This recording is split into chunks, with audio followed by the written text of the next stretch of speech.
Good evening, ladies and gentlemen, and welcome to the Prairie Buffaloes live stream network and tonight's matchup between the visiting Wildcats of Burlington and the Lady Buffaloes of Prairie View.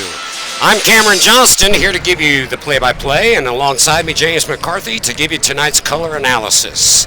The Wildcats come in here at 3-6, and the Prairie View Buffaloes at 2-8. And James, looks to be a good one. It's a 3A Burlington sub-state matchup, and we'll see how the girls do it tonight. Yeah, Cam, it's good to be back. We have quite a little bit of a gap there from last broadcast. But feels like it's been 10 years. It does. But we're back at it tonight for all of you guys out there listening and watching. A little easier than driving out sometimes, so we're happy to be here with you guys tonight. Absolutely, and we'll get the starting lineups here shortly from Tracy Conda, and before that, I just want to say hang in there at halftime with us, because we're going to have a special presentation halftime of the girls' game, and we'll keep it a surprise for right now, but I know that there's a special lady in Oklahoma tuning in to hear it, and we're going to bring you a surprise here at the ladies' halftime. I don't know, you want to give it now or not? A little bit of accolades. We can probably let the cat out of the bag. Yeah, go ahead. For the Boone family out there. You bet. Mr. Hunter Boone will be receiving some accolades at halftime, so definitely stay tuned with us, because we will broadcast that presentation and let you guys hear that very well-deserved recognition. Very well-deserved. Statewide. Yep, absolutely. I tell you, we're here for basketball right now, and I know we're going to focus on that, but again, great football team, a great football season that Prairie View put out, and Hunter Boone was that leader. Yeah, absolutely. You can't look past what we did in football. It's a great accomplishment for the school and for this area, and for, like you said, that one lucky listener out there in Oklahoma. Hunter's grandma is out here listening to us and on Buffalo Network here. We don't have her name, but hello, Grandma. Yep, hello, Miss Hunter Boone's grandma. So that's right. And who knows? She may not even be tuned in yet, but so we'll say hi to her again at halftime. We absolutely will. Well, we've got, as I said earlier, starting lineups coming up right here with Tracy Conda, our public address announcer, to call it.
For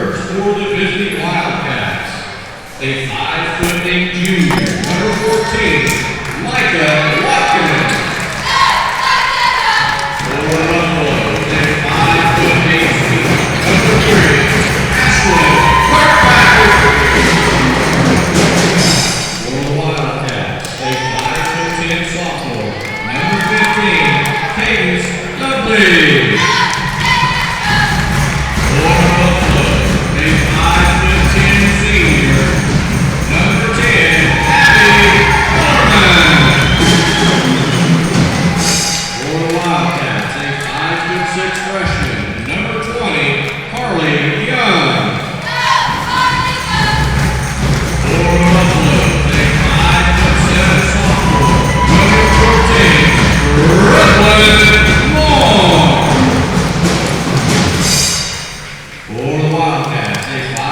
5'6" senior, number 31, Grace Hess. And for Buffalo.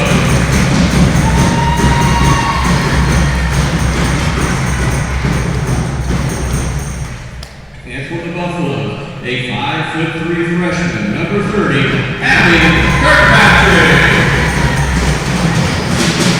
And for the Wildcats, a 5'8" senior, number 45, Abby Dunn.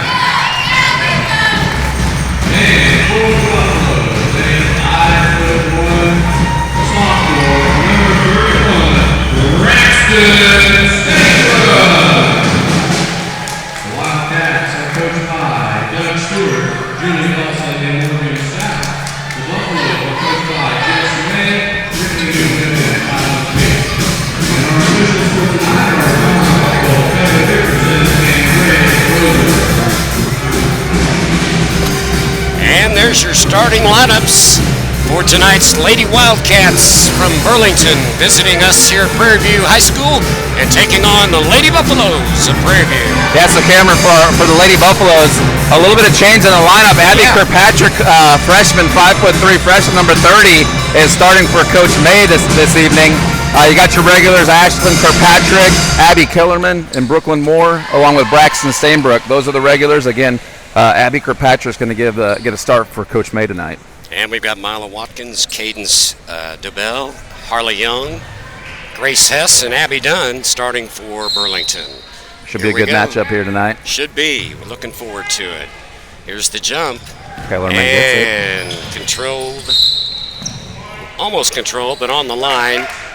Yeah, Kellerman definitely got higher there, the number 15, Cadence Dable, but she knocked it out of bounds, so it'll stay with Burlington. Mila Watkins to inbounds for the Lady Wildcats. She gets it into Harley Young up at the top of the key. Looks like the Buffaloes are in a man-to-man defense, Cam. Moving it around. Gets it into Abby Dunn, and it's quickly thrown out of bounds and goes to Prairie View. Yeah, good defense there by the Buffaloes. Again, mentioned Abby Kirkpatrick coming in. That was good defense by her. Yeah, and you know, Abby's just a freshman. Yeah. So we got a couple of freshmen in here. Coach May's got some good talent on the bench as well. Julia Paisley will come in and see a lot of minutes tonight. Brooklyn Moore there with an attempt on a three, no good, so it goes back to Burlington. Speaking of good young talent, Brooklyn Moore is only a sophomore, so giving Coach May a lot of good minutes this year. She's quick with her hands, great on defense. Lady Buffaloes have been on the road for quite a while now, so good to be back home. Good to be back at the friendly confines of our brand new high school arena here in Prairie View High School. There's a shot put in, a nice drive by Cadence DeBell. Yep, and it's 2-0. She's got some length on her, so Buffaloes are going to have to really clamp down on her, Kirkpatrick and Kellerman inside. Got a press, and then now we've got a jump, and it's going to go to Burlington. So they got Braxton Stainbrook caught in the backcourt there. She's got to get it ahead. We got to get some help from the ladies back on the other end. So. Yeah, it looks like Burlington wants to break, to press, and then we're going to have to look into breaking that all night. We've got a timeout. I would expect that all night. I've been kind of keeping up with them all season. They're a fast group of girls. Their coach, Doug Stewart, likes to do a lot of pressing with this Wildcat team, so Jessie May is going to have our Buffaloes ready to be able to break that. Again, bringing some girls up from half court and break that press. So. Very good point, James. And again, 3-6 are Burlington against 2-8. Prairie View, we're just underway. 2-0 Burlington with 7 minutes to go here in the first. Still have the same lineup out there for the Buffaloes. And it does go to back to Prairie View. I think we got out on the possession arrow there. Yeah. And Abby Kirkpatrick out front. They tried to get it in. Yeah, Kellerman Abby Kellerman. Yeah, she had good position there. Just couldn't get her pinned off inside there. And a nice interception there by Abby Kirkpatrick. She brings it down, top of the key. Good to see the Kirkpatrick sisters both on the court and starting. That's got to be exciting for that family. Brooklyn Moore over to Stainbrook, and Stainbrook will bring it back and try to set it up here. She's got a lot of pressure, and it's stolen out by Micah Watkins. Brings it down, gives it up, Yeah, number 31. Grace Hess. Yeah, Grace Hess. She came in on the backside of that play, and a good play by Micah. Now we've got a press and a tie up here, so it'll go to Burlington. So good pressure here now by the Lady Wildcats. Yeah, Lady Buffaloes are having a little bit of problem getting that across the half-court line. We've got to get some help up. We've got to get some ball handlers in there and maybe get that across the line a little quicker. Burlington is not letting up. Watkins to inbounds for Burlington. Gets it into Hess. Hess over to Harley Young, top of the key. There's their big girl, Abby Dunn. And then back into good block by Kellerman. Off of DeBell. Yeah, Kellerman and Kirkpatrick gonna have to have themselves a big game downside in low. Brooklyn Moore over on the side. Looks like it was knocked out of bounds, and Prairie View will keep possession, I should say. Went off Grace Hess's foot there, so back to Prairie View, like you said, Cam. Into Stainbrook. Stainbrook now looking to set up the offense, and boy, I'll tell you, some loose fingers here to start it out, and there's another, we may have a tie-up or a foul. Yeah, let's see. Number 14, Watkins, for the Wildcats is all over our front court, so they're going to have to, she might get a couple fouls picked up, but they're letting them play right now. They're letting them play. No foul called, so the Buffaloes keep possession. Moore looking to get it to Kirkpatrick. Inbounds to Ashlyn Kirkpatrick, over to Stainbrook, over to Abby Kirkpatrick, and a tie-up. Let's see what they got, a tie-up. So possession goes to Burlington, and I'll tell you right now, Burlington is beating Prairie View to the punch as far as aggressiveness goes. They are. They look a step quicker than the Buffaloes. Maybe a little bit rusty. We definitely got to turn it up a little bit. It's only 4-0. Yeah, 4-0 our score with 5:30 to play. And they get it inside. Does Burlington, a nice pass. Cadence DeBell. That's her second basket, Cam. Again, she's give Abby Dunn the assist on the play. 5'10" nice. Inside. Right. There's Ashlyn Kirkpatrick. She shoots it up, no good. Kellerman looked like it was over the back, but over the back, knocked out of bounds by Grace Hess, but good position by Kellerman there. Yeah, she's got to continue to do that. Yep. They're still letting them play. So. And there's Abby again. Brooklyn Moore gets it over to Abby Kirkpatrick, and then Stainbrook with the jump shot, and it rolls in. Yeah, it looks like a 2 there. Looks like she was right on the line, but we'll take that. 6-2 now with 4:50 to play. Burlington on top as they bring the ball down. You know, Cam, what I think that Buffaloes need to do is Burlington's overplaying so much and so much pressure. We can go do some backdoor passes, things like that to get open. Dobell with the with the attempt, and then a nice block there by Kirkpatrick and Kellerman, both in on that. Looks like it's going to go to Burlington on a loose ball out of bounds. Again, number 14, Watkins. Good defense there for the Wildcats. She is all up in the face of our front court, so we've got to back her off a little bit. Harley Young gets it into Dunn. Dunn back to a nice three-pointer there by Harley Young. Makes it 9-2 with 4:15 to play here in the first. Burlington on top. Yeah, we got to pop out on those girls. Again, they've got some good perimeter shooters. They're aggressive. Looks like they're going to get a foul here on the Wildcats. That's going to be the first foul of the game. So Prairie View will take it out of bounds. That foul was on Cadence Dobell. Wildcats in a full court press right now.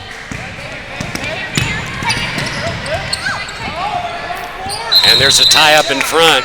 Well, we've had about 5 tie-ups already. Again, these Lady Wildcats are very aggressive, so we've got to keep that ball up and away from. Don't bring it down low. Don't pick up the dribble until we're ready to shoot or pass. That's what I tell my little leaguers. Brooklyn Moore into Stainbrook. Stainbrook, look at those hands by the defense. She tries to get it into Ashley Kirkpatrick. It's a loose ball and picked up. Here come the Lady Wildcats. And right to the hole. Yeah, they're going to went Grace Hess. They're going to get Kellerman there. It's a good attempt at a play there, just too much body on the inside. So Grace Hess on the shot was fouled. She'll go to the line to shoot 2. 9-2 our score here, Burlington, with 3:48 in the first. Again, Cam, as aggressive as the Lady Wildcats are playing, we've got to get some ball fakes. We got to go backdoor passes. I think that'll get them to back off a little bit. But they're aggressive, and you know it's working for them right now with that 9-2 advantage. Absolutely. First shot missed. Second shot off the mark. Rebound Kirkpatrick to her sister, Abby Kirkpatrick, who brings it down the court. And it's quickly taken away, and she's out of bounds. It looked like good hustle there by Harley Young, but her foot was just out of bounds. Yeah, good play as well by the freshman Kirkpatrick. Got a little tongue-tied there to get it back. That's all right. So. Julia Paisley now in the game for the Buffaloes. She has the ball right now. Looks to get it in, and it's intercepted. Good thought there. Again, try to get it inside. Know what our strengths are and just do what we know best. And working it around, there's a whistle. Looks like maybe a hand in on the... Looks like they're going to get Abby Kirkpatrick on the shove there maybe. Yep, Abby's first foul there. Brooklyn Moore comes in for Abby Kirkpatrick. So here come the Lady Wildcats underneath their own basket to inbounds. And they perfectly inbounds right there to Cadence. Yeah, we're going to need to get some people, our inside players on DeVille. She's got 3 baskets for the Lady Wildcats already. Ashley Kirkpatrick with the attempt and no good. Rebounded Kellerman. Good. And, nice shot attempt by Brooklyn Moore. And good. Then Julia Paisley, nice hustle. With a nice finish. Very good. Abby Kirkpatrick kicked it back out with a good rebound, and then the Buffaloes were able to capitalize on that offensive rebound by Paisley. Our score's 11-4. Here's the shot up. No good. Rebounded by the Buffs. Buffaloes are getting more aggressive, and they're catching up. They're kind of getting into their groove now here. Here's Stainbrook over to Paisley, and then into... Good try by Paisley there. Yeah. That's what we want her to do, is to take that dribble drive penetration. That's her game right there. She just barely missed it. So. Good attempt by Julia. Looks like Madison Corson's in for Burlington. She's got the ball. Almost a 5-second call there. Almost. Good block by Stainbrook, and Kirkpatrick comes up with the deflection. Harley Young was the one making the attempt, and yes, indeed, good defense there by the Buffs. Brooklyn Moore now dribbles, and she gets it to Paisley. Paisley with a jump shot, no good. Rebound Harley Young. She's looking to bring it down the court. Up with a nice lay-in. The assist from Moore to Hess. Yeah, good heads up play there, and finished off by Hess. Looks like they've taken off the press. Yeah, they're backed off with that 13-4 lead. Let's Here's get that. Three-pointer. Get in there. Almost had the bounce. No good, but nice rebound by Abby Kellerman, but not good enough to get it in the hole. Paisley had the initial rebound there, and then Kellerman with the second, and we just couldn't get it in. Two opportunities there to score. Good job by the Buffaloes getting more aggressive against this Lady Wildcat team. Josie Fafar comes in. I believe that's how you pronounce it. Burlington's got a few names that are they're going to challenge us tonight. We'll get them down. We'll at least give you the numbers. Stainbrook to Paisley. Paisley, she lost it out of bounds, but it's going to stay with her. Yeah, Cadence. It looked like Madison Corson was the one who got the hand on it for the Burlington. It's 13-4 now with 1:14 remaining in the first. Burlington on top. Out to Ashley Kirkpatrick. She's going to get it over to Stainbrook. Try to run the offense here for the Buffaloes. Lady Wildcats are definitely in a man-to-man defense here. The key is to get that ball moved around. The more the defense has to move, the more tired they'll get, and we'll get shots on the inside. Emily Rauber is now in also for the Buffs. And looked like an offensive foul. Huh? Yeah, they got Emily, the one you just mentioned there, Emily Rauber, 3 seconds in the lane on the Buffaloes. That call gets made about 2 or 3 times a game, it seems like, and then they kind of forget about it. Right. And a nice tie-up, it looked like, for initially, but they're going to call Brooklyn Moore with kicking. So good play there again. Brooklyn Moore is probably the fastest girl in this team, and her hands are always moving. She's always moving her feet. Great defender and great play there. Just kicked off her foot. And another whistle.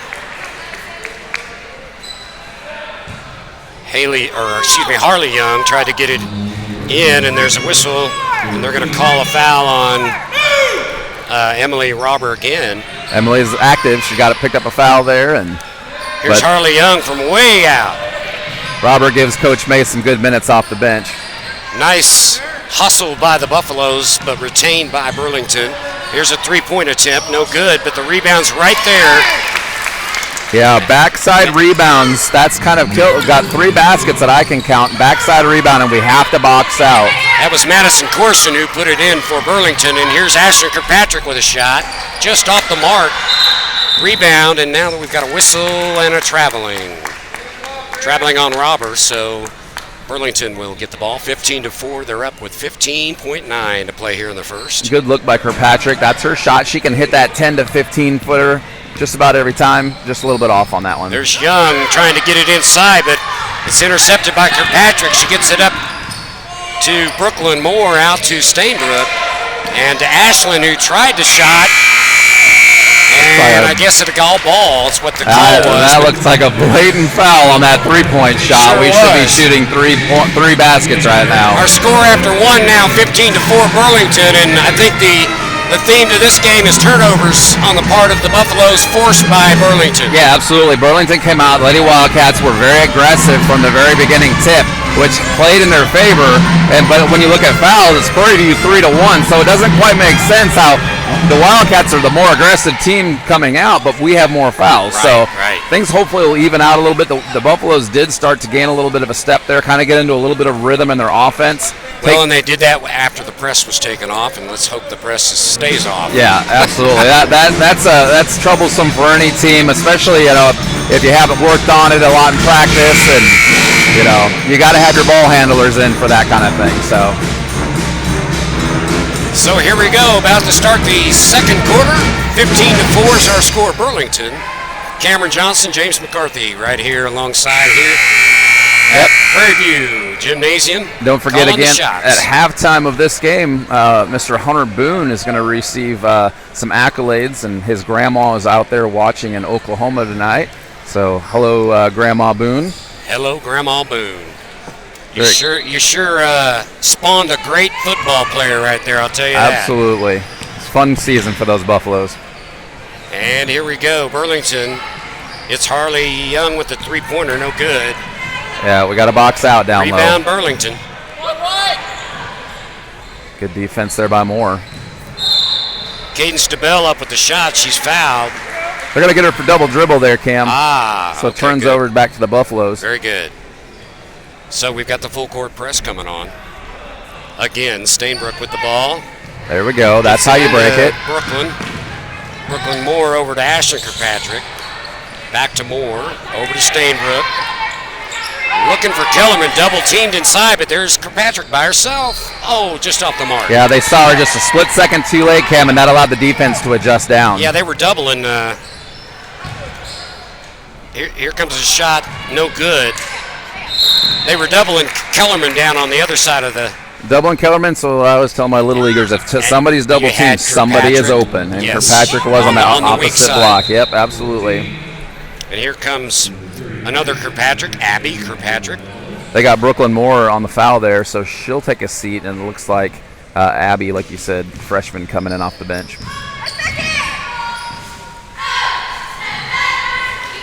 And a turnaround jump shot. She's fouled. It looks like it's Cadence Stabell. That was a good move by Cadence for the Lady Wildcats, number 15. She did it up and under. Kellerman did a good job getting position there, but it was just a good shot. Right.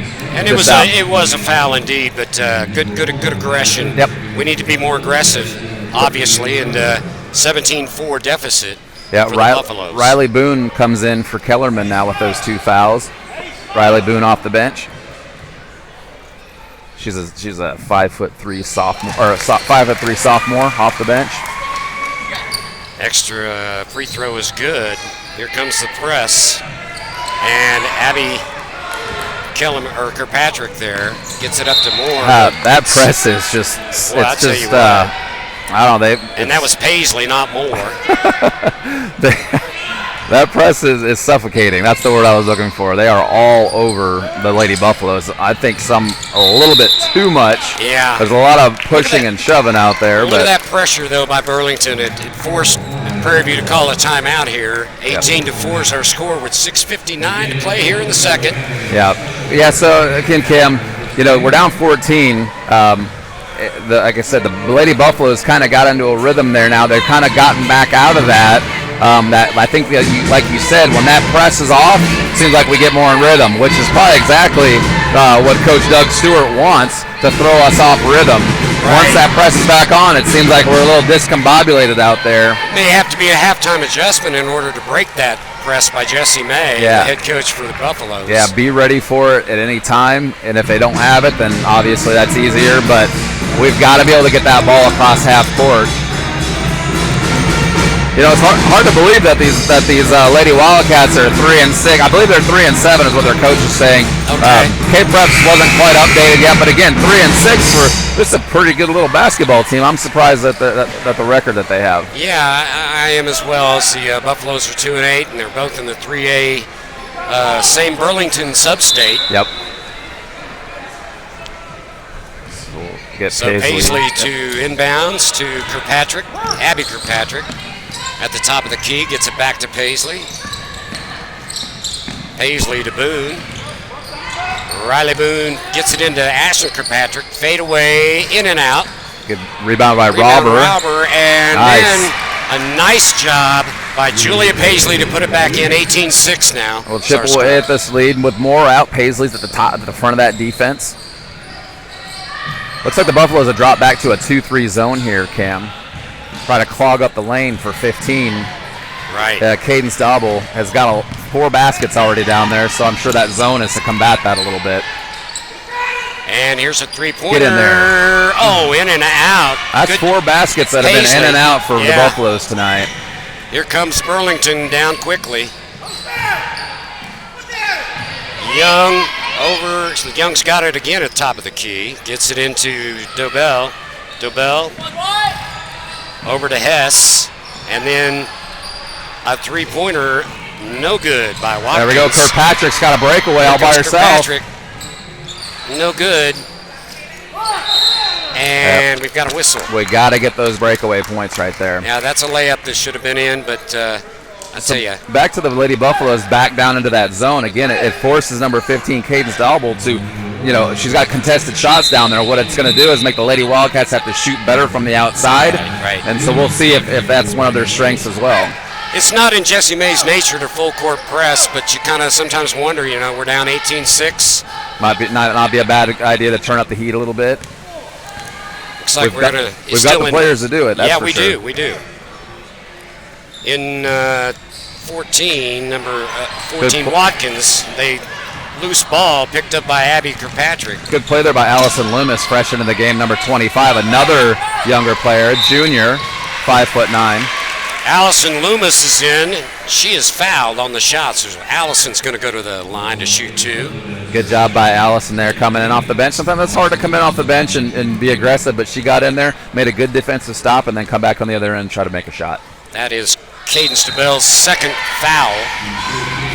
First shot is up and is good. Good form by Allison there. Looks like we got more in for Paisley. Loomis' second shot. In and no good. And looks like it's going to be an over the back call. Yeah, they're going to get number 14, Brooklyn Moore, over the back. And it's kind of disappointing because it's happened a lot from the Wildcats tonight, and we just get called for it. So. Right, and that's the 17th foul, so we're in the 1-and-1. And Abby Dunn is at the free throw line for a 1-and-1 attempt. 18-7 is our score, 5:25 here in the second. Burlington on top. First shot is, wow, bounce, bank, and in. Paisley back in for Riley Boone. Then we have Stainbrook and both the Kirkpatrick girls and Loomis on the court for the Buffaloes. Second shot up, and it rattles in as well. So it's 20-7 Burlington, still with the full court press. Stainbrook over to Paisley, who lost control of the ball, and now it's Harley Dunn with the ball. Over to Watkins and back to Dunn. Yeah, the Wildcats are trying to get that ball inside. It's worked so far tonight. Watkins with the shot. Loomis had good position there, made a good defensive play. Again, number 25, Allison Loomis. Here comes Abby Kirkpatrick trying to take it to the hole, and there's a whistle. She'll draw a foul. Good job by the freshman there to take it right into the heart of that Wildcats defense. Just going to have to step up the aggression, and that's a good example of it right Absolutely. there. Yep. So that's a foul on Harley Young. That's her first. Inbounds to Ashlyn Kirkpatrick. Over to Loomis. And it's quickly intercepted by Harley Young. And she loses control, but picked back up by Burlington. And then there's Abby Kirkpatrick there with more aggression. Yeah. Abby's stepping it up here a little bit. Quick hands by the freshman there. Nice job. Keep it up, Abby. Here we go. Inbounds Burlington under their own basket. Buffalo's in that 2-3 zone right now. Inbounds to Corson. Corson gets it out front to Hess. Hess is into Watkins. And Watkins with a shot. Nothing but net. Nice good form shot there by Watkins for the Lady Wildcats. 22-7 now is our score. Burlington on top. Still with a press going. And looks like it's going to be... Let's see what they call. I think they're going to get it's going to stay with the Buffaloes. It's going to stay with the Buffaloes. I didn't know if it was out of bounds or a foul, but it looks like it was just out of bounds. And what the Wildcats did on that last possession there is they beat that zone by moving it inside, outside, and getting that shot right about the free throw line. Right. Here's Braxton Stainbrook for three. No good. Off the mark, but Ashlyn Kirkpatrick with the rebound. Can't quite see who's got. She got it into her sister Abby. Yep.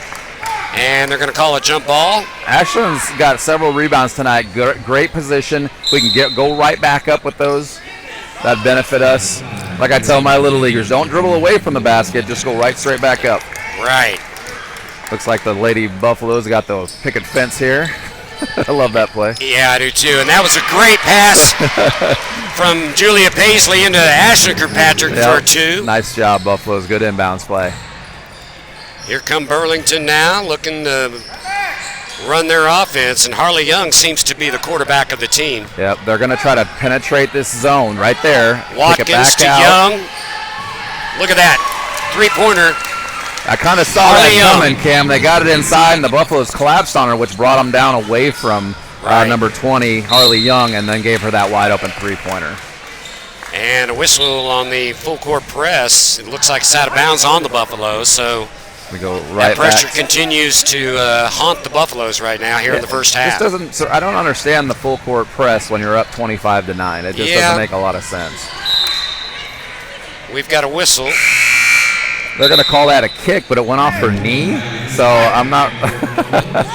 That was off of Loomis, wasn't it? It was, yeah. Loomis made a good play there to get in between that pass, and it went off her knee, and they called it a kick. So back to the Wildcats. Fafar to inbounds, gets it out to Young, who dribbles, shoots, no good. Rebound, Ashlyn Kirkpatrick. And here come the Lady Buffs. Again, join us at halftime. We've got a special ceremony for Hunter Boone from the football squad. Grandma Boone's out there watching in Oklahoma. And there's Riley Boone right here with the ball. There we go. She gets it over to Julia Paisley, back to Riley Boone. Riley with the ball, gets it over to Stainbrook. Stainbrook over to Paisley. Paisley back over to Riley Boone, back to Stainbrook. Coach May is a little bit upset with these referees. There's a lot of pushing and shoving from Riley the Wildcats. Boone with a shot, no good. A lot of pushing and shoving from the Wildcats out there. Coach May is getting a little upset with that. I've noticed it too. You know, if they're going to let you do it, I mean, right, it's basically what they're going to allow you to do. So, couldn't agree more. And the Burlington Wildcats will take the ball out, bring it on down, and we'll see what we got here is on the defensive end for Prairie View. Looks like we're back to that. Like a 1-2-2 maybe. Yep, good play by Paisley there. Not a surprise with those quick hands. Paisley's going to take it to the hole, no good. Rebound Loomis, back up, and nice in. Job, Allison Loomis. 25-11 now, Burlington on top, 2:20 to play here in the second quarter, first half. Yep. Good drive by Paisley there and cleaned up by Loomis. Harley Young from outside, no good. It's off of Loomis, yep, they Loomis, say. Another block there. she's getting some quality minutes on the floor for Coach Jesse May. Well, they need that. They need that size underneath. Yeah, with Kellerman with those 2 fouls in the first half, we're going to need some help off the bench, and Allison Loomis is doing that. Is doing that very thing, exactly. Inbounds, though. Oh, and she's fouled by Ashley Kirkpatrick. That was Josie Fafar. I think it's Fafar is how we pronounce it. That sounds good. The J is silent. I'm sure not many Burlington fans are listening, so I'm sure they won't be too upset if we mispronounce a name or two. Well, it's all with due respect anyway, right? Absolutely. You bet. And here comes the next shot. Good. So it's 28-11 now. 3 points the hard way there for the Wildcats. Stainbrook trying to beat the press. She does. She gets it across to Riley Boone, loses it out of bounds. Again, full court press by the Lady Wildcats, up 28-11. That seems a little aggressive to me, if you ask me. Well, there are some teams. Now it escapes my mind, but the last team we played did this the entire game. Was it Iola, I believe? I think it was Iola. But Frontenac had a pretty good press from their girls' team as well. There's a loose ball taken by Paisley. She's going to bring it down, try to take it to the hole herself, and she does. Nice job, Julia Paisley. That's 6 points for Paisley tonight. That's 28-13 is our score with 1:30 to play here in the first half, and Burlington with the ball. And they're going to call a foul on Braxton Stainbrook. Yep, she was just a step late getting there. And it's on the shot, so Abby Dunn's going to go to the line for 2. That's going to bring Irish Ingram. She's ready to check in at the scorer's table. First shot up, no good. A 15-point lead right here for Burlington here in the first half. Loomis comes off for Ingram, as I mentioned previously. Good minutes for Allison Loomis, the junior, the 5'9 junior. Abby Dunn, there's a whistle, and it's a lane violation. So that basket will not count. And it goes to the Buffs, still facing the press. Into Stainbrook. Stainbrook tries to get it over to Riley Boone, no good. And it's taken back by Riley Boone. Yep, good play by Kirkpatrick. Kirkpatrick. Kirkpatrick's trying to bring it in herself. She gets it over to Stainbrook. Back to Ashton Kirkpatrick, just inside the three-point line. There it's we for go. 2. Yep, good basket by Kirkpatrick. They gave her 2. So it's 13-point lead. Kirkpatrick back on the defensive end, and Paisley picks up the trash there. Stainbrook to Kirkpatrick, exactly. And here's Paisley, no good. Get on a little bit of a run here before the half. Right. Let's get another basket, girls. Kirkpatrick with the ball, top of the key. Just under a minute here to go. She tries to drive, no whistle, but Stainbrook picks up the loose ball, and she's going to be fouled. That should be a foul on number 25, Madison Corson. Yeah, little blocking foul. Braxton Stainbrook with a good heads-up play there, picking that ball off and taking it to the hole. Nice and aggressive there. Only the 14th foul, so Prairie View will take it out of bounds underneath their own basket. A little baffling, as aggressive as the Lady Wildcats have been tonight. They've only been called 4 times for fouls. So Paisley into Kirkpatrick. Ashlyn Kirkpatrick, that is. Back to Paisley. Paisley with a fake. No. Takes it out to Stainbrook to Riley Boone. Gets it into Ashlyn. She shoots. No good. Rebound. Paisley. About 25 seconds left here. Come on, girls. Let's get a basket to finish this half. And another tie-up. Looks like it will. That's going to go back to the Wildcats on the possession arrow. Yeah, 21.1 to play here in the first half. Stay tuned with us. We've got a nice halftime presentation coming up. Mr. Hunter Boone is in line for a nice award, and his grandma's out watching in Oklahoma on the Buffalo Network. Good to have her along tonight. Absolutely. Abby Dunn.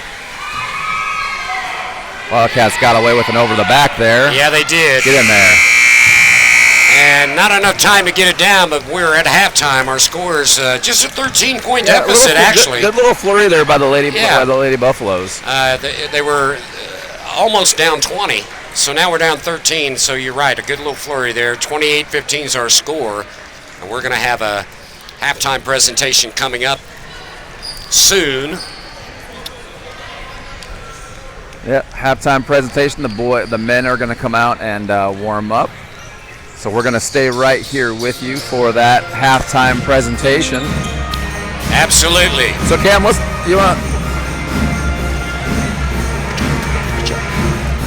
Go ahead, James. What were you saying? So Cam, yeah, let's talk a little bit about that first half. So we've got some good minutes, like we were talking. Allison Loomis comes off the bench, number 25. She's a 5'9" junior. Good time for Jessie May off the bench. We haven't seen Lindsay Bodeker, 5'3" junior. Normally Lindsay is starting, so not really sure what happened there. But yeah, we haven't been broadcasting on the road, so we don't know what's happened on the road. Absolutely. To make Jessie May make his starting lineup decisions, but yeah, we haven't seen Lindsay Bodeker. Yep, Julia Paisley, she's the leading scorer for the Buffaloes tonight. She's got 6 of those 15 points. Good young player, sophomore, off the bench tonight for Coach May, and Braxton Stainbrook has chipped in a bucket as well. So kind of like what they did there at the end of that half is they stayed aggressive. They were opportunistic, when the Lady Wildcats made a few miscues there. Looks like they got them lined up for the presentation here.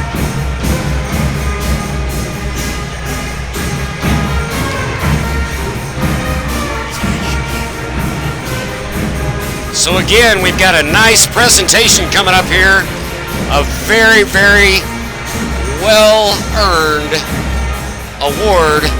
And the Shriners are going to give it to Hunter Boone, who had lots of accolades in the football season. We'll turn it over to the public address announcer for the Shriners, as Hunter Boone is going to be attending the Shrine Bowl. Good evening. Ladies and gentlemen, we have some Shriners with us this evening to recognize Hunter Boone, who will be playing in the 47th annual Kansas All-Star Shrine football game.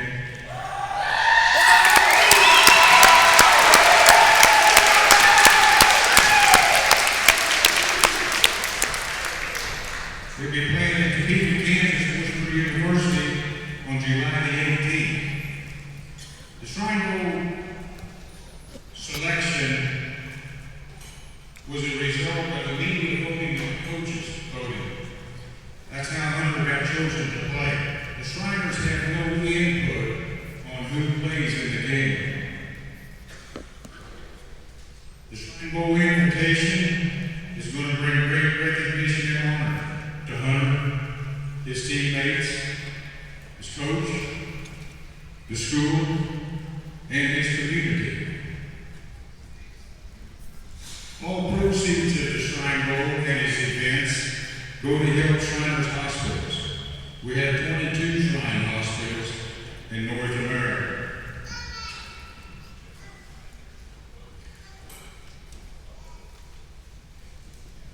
Shriners hospitals help children from the ages from 0 to 18 at no expense to them or their family.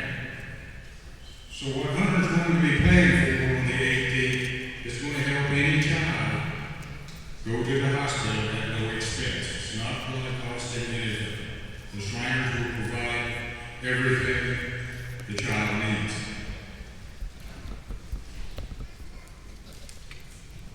Other Shrine Bowl events on the weekend of the 18th, we'll have a parade, a 5K run, golf tournament.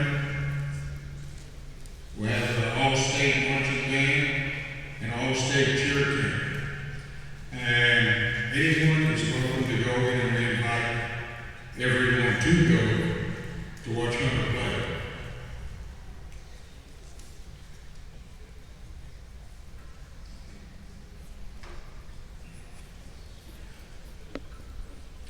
Hunter, on behalf of the Kansas Shrine Bowl Board of Directors and all the Shriners in the state of Kansas, do you accept this to play in the 47th annual Shrine football game?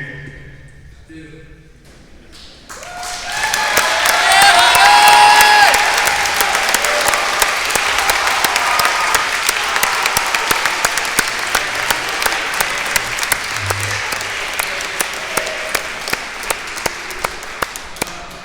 I'd like to thank all my teammates. It puts me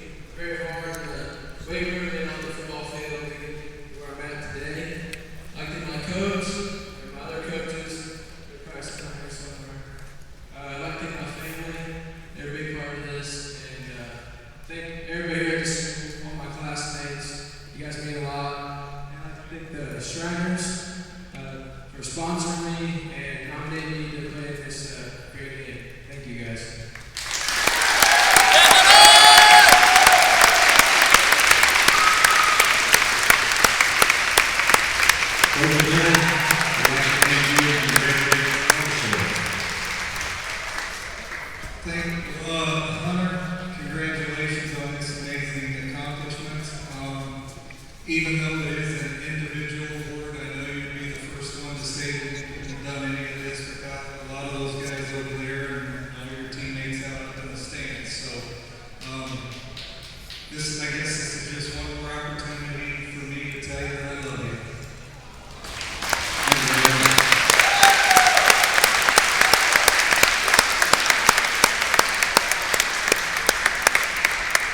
We also want to thank the parents, Prairie and Lisa. Thank you for all the miles and all the games that you went to get under here.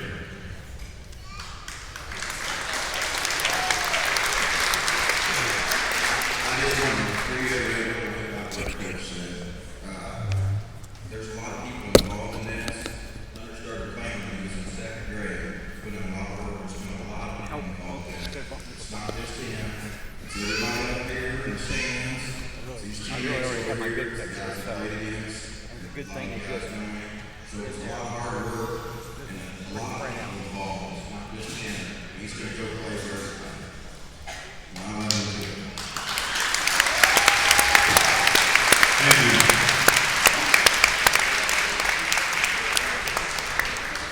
I'd like to introduce the Shriners that's here with us this evening. Illustrious Sheriff Francis Canale. Noble Mike Eastwood. Noble Tom Doe. And we have a special guest with us this evening from 1970 State Football Championship Prairie View Buffaloes player, illustrious sir, Gary Bennett.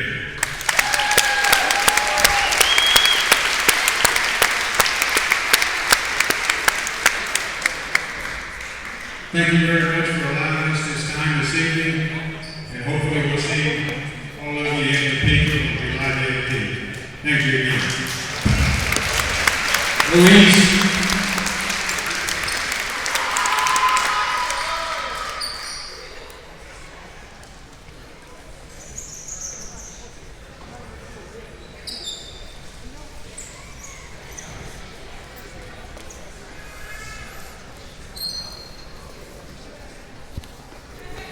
Well, there you have it, Cam. Congratulations to Hunter Boone on his selection to the 47th Annual Kansas Shrine Bowl. That'll be in Topeka on July 18th. Again, Hunter Boone was selected for the 47th Annual Kansas Shrine Bowl, played in Topeka, July 18th. Very, very great award for that young man. Outstanding award, and you know something about Hunter is he has broken so many records and has so many great numbers that we almost need David Heydrich here.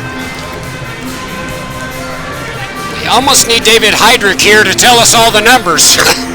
Yeah, definitely. There's a lot of records and a lot of numbers that Mr. Boone, Hunter himself, racked up throughout the course of his career. Over 3,000 yards rushing. Absolutely. And, he was the 1 and 2 rushing all year. Right.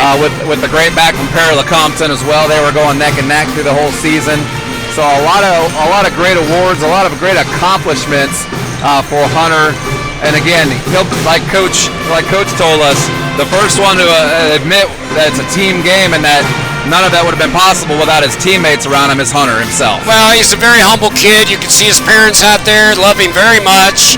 You know, shout out again to his grandma down in Oklahoma who gets to see all this. And, you know, technology sometimes can be a bad thing and it can be a great thing. And in this case, grandma down in Oklahoma, by the way, my grandma lives in Oklahoma too.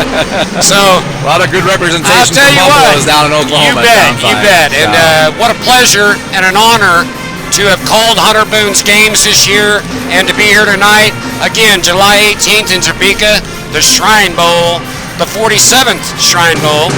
And Hunter Boone's going to take part in it, and we're very proud here in the Buffalo Nation. Yep, absolutely. I think, like his dad was saying there, Hunter's going to go to that next level wherever he plays. Absolutely. It'll be fun to follow. Again, we saw many scouts over the last season sitting in the stands. And, for sure. Yep. You know, he's definitely at the next level, and What level that is, will be determined. But, and it's also his decision. Yep. And so it would be great to have the time to get Hunter over here and interview him a little bit, but we don't have that time tonight, so maybe we can do that. Maybe we can set that up at some point. But Yep, that'd be good, especially if his grandma's watching. Absolutely, kudos to Hunter Boone and the Boone family. All right, Cam, well, we switched back from football to basketball. Yeah. And the Lady Buffaloes find themselves in a little bit of a hole here. Not quite as big of a hole. That little flurry at the end of the first half. 13-point deficit now is not unsurmountable. Harley Young seems to be the quarterback, as I said earlier, for the Lady Wildcats, and she's someone that we're going to have to focus on here in the second half. Yeah, Caden Seibel, number 15 on the inside as well. She's got about 4 baskets for the Lady Wildcats, which makes up, a good portion of their points. She's leading, yeah. Grace Hess, number 31. The Buffaloes, those are the 3 girls that the Lady Buffaloes really need to focus on. If we can lock those girls down, especially Debel in the inside, number 15, and we continue to be aggressive on rebounds, I think, we can get into our offense. What do they say? Attack aggression with our aggression. Exactly. So I think if we rise above and match their intensity, that'll give us a better chance to get back into this game and maybe taking the lead. Yeah, and we'll get Abby Kellerman back in here in the second half, and I think getting it into her's key, but they know that. Yep. They double teamed her, and again, we had Ashlyn Kirkpatrick on the backside, the weak side. Maybe he's trying to get it into her and getting it on the other side to get the easier baskets. And definitely, yeah, Cam, great points there. We've also got to watch for fouls. Abby Kellerman's got 2, Brooklyn Moore has 2, and then the freshman Abby Kirkpatrick has 2. And that's out of pure aggression in response to their aggression. I think so. So we got to keep our aggression up, but we got to play smart. So we don't get into foul trouble, and so we don't lose our players that have to put them on the bench if they foul out. And Riley Boone came in and spelled a little bit out of that foul trouble, and did a pretty good job. Allison Loomis as well. Allison Loomis got some good minutes. Bet. So it looks like Coach May is going to go back with the original starters. Yep. Original starters: Brooklyn Moore, Braxton Stainbrook, Ashlyn Kirkpatrick, Abby Kellerman, and then. Looks like, just making sure Abby Kirkpatrick as well. Number 30. It's exactly the same starters for the Lady Wildcats of Burlington. So here we go. All right, Buffaloes, let's get aggressive. Brooklyn Moore, top of the key. She's getting tied up, looking for some help. Tried to get it to Abby Kirkpatrick, but a loose ball picked up and put in by Harley Young. Yeah, and right there it was again. We picked up our dribble at the almost half court. We can't do that. We've got to be ready to pass or shoot if we pick that ball up. And Brooklyn just like Moore right there again, lost the ball. It's put up ahead, and a lay-in. No, she's fouled by Braxton. That's a good foul. Yeah, good foul to avoid that shot there. So it's going to put the Lady Wildcats back on the line. But we see here, starting in the early in the second half, again. The full court aggression. Yep, and we've got our point guards, and our wing players. They have to be able to bring that ball up and not get trapped. That's what the Burlington wants from the Buffaloes. First shot in and out by Micah Watkins. Second one is up and good. So it's 31-15 now. Burlington with 7:27 here in the third. Get that ball across. There we go. There's a double team. Good job. Look at Stainbrook. That's the way to break the press right there. So I'm kind of doing a little coaching here from. And they're going to call back court. I don't agree with that. Yeah, Burlington looked like Harley Young had also touched it, but they're going to. That's why we do the talking and they do the. We don't have stripes on. We don't have the stripes on now. If we did, it might be a different score. I think we might be a little more in favor of the green and white there. And there's a nice feed from Harley Young into Caden Stobel for the shot. 33-15 now is our score. Again, Caden Stobel, she is the one we've got to watch out for, and she was left wide open there. So that's not what we need. Right. And looks like Abby Kirkpatrick lost it out of bounds. They had the right idea. They were trying to get it into Abby Kirkpatrick or. Yeah, again, a little bit discombobulated there. We've got to come down and we've got to be aggressive and make a point to work our offense. So here's Harley Young from 3, off the mark. Rebound, Ashlyn Kirkpatrick. She's going to try to take it to the hole and scores. Good Is job, that her Ashlyn. first? That's her second basket. Second of the basket. night. Yep. Good job going coast to coast there. So she the- switched hands there to keep it away from the defender and off the glass. Good job. Lead is 16 now for Burlington. 6 minutes to go here in the third. A shot up off the mark, and there's a nice. Oh, they call it a jump. Yeah, They called the tie up a jump, but it looked to me like Kellerman got Kellerman fouled. had that ball. The Wildcats got their hands on it, but she ripped it out of their hands, and they called the tie up. So again, Inbounds. Burlington trying to get it in, and they do. They get it out to Hess. And then Hess quickly over to Dobell, puts it up, no good. good board by Brooklyn Moore there. Skies for the rebound. And here she comes, taking it down all the way. Back out to Stainbrook. Stainbrook gains control of it. And it's quickly intercepted. She tried to get it to Abby Kirkpatrick. No good. Stainbrook again is... Good play. They're going to say Stainbrook knocked it down off of her leg. Exactly. Out of bounds. Yep.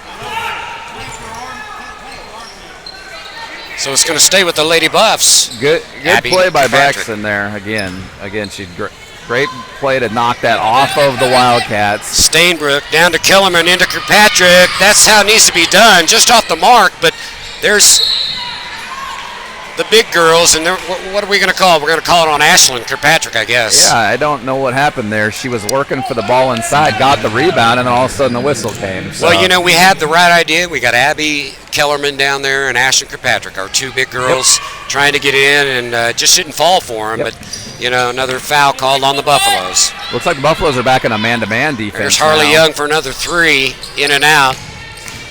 No good, but they rebound. Back out to Young. She takes another one. She hits it and is fouled. Yeah, Moore and Kellerman both went up for the rebound, and then they kind of fought each other for it, and it knocked out of their hands and went back to the Wildcats. Well, you there. got to give it to Harley Young, though. She's quite the ball handler and quarterback for this Burlington Lady Wildcat team. That's 3 fouls on Moore, so she goes to the bench. Emily Robber comes in, number 13 for the Buffaloes. So Harley Young trying to convert a 3, and she does. 36-17 now is our score. 5:21 to play here in the third. And here we go again with that full court press.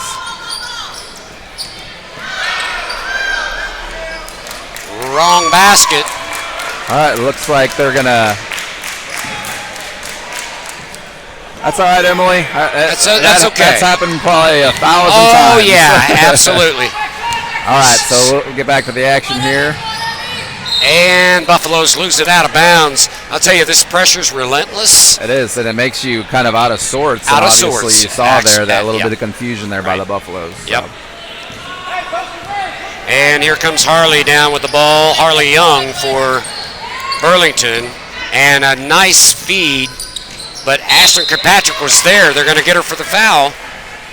Yeah, that might be, I think that's number 2 on Ashlyn. That was Cadence, I believe. Excuse me, that's number 3 on Kirkpatrick.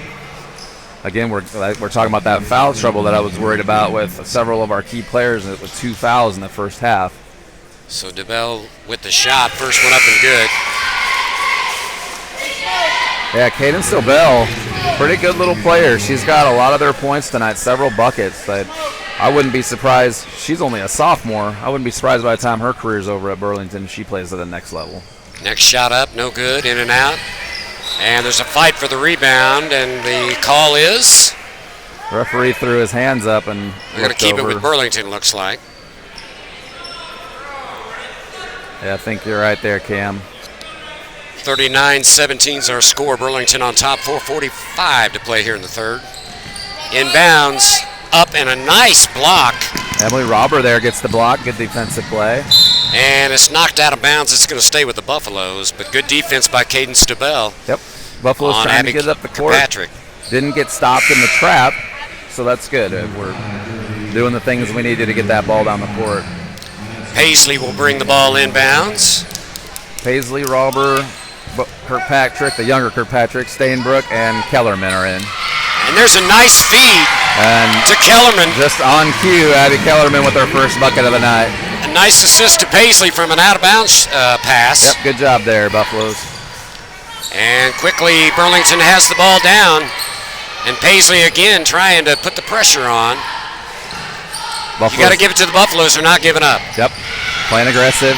And there on the floor, just as I called it, Abby Kellerman on the floor with the hustle. Good job, that number 10 there. She is definitely one of your leaders out on the floor there. 5'9" senior Abby Kellerman. Stays with Burlington. Harley Young with the ball. Kellerman's on 15. Caden Stauble. That's going to be a good matchup. Thrown out of bounds, and it's going to go to the Buffaloes. 39-19 is our score with 4:09 to play here in the third quarter.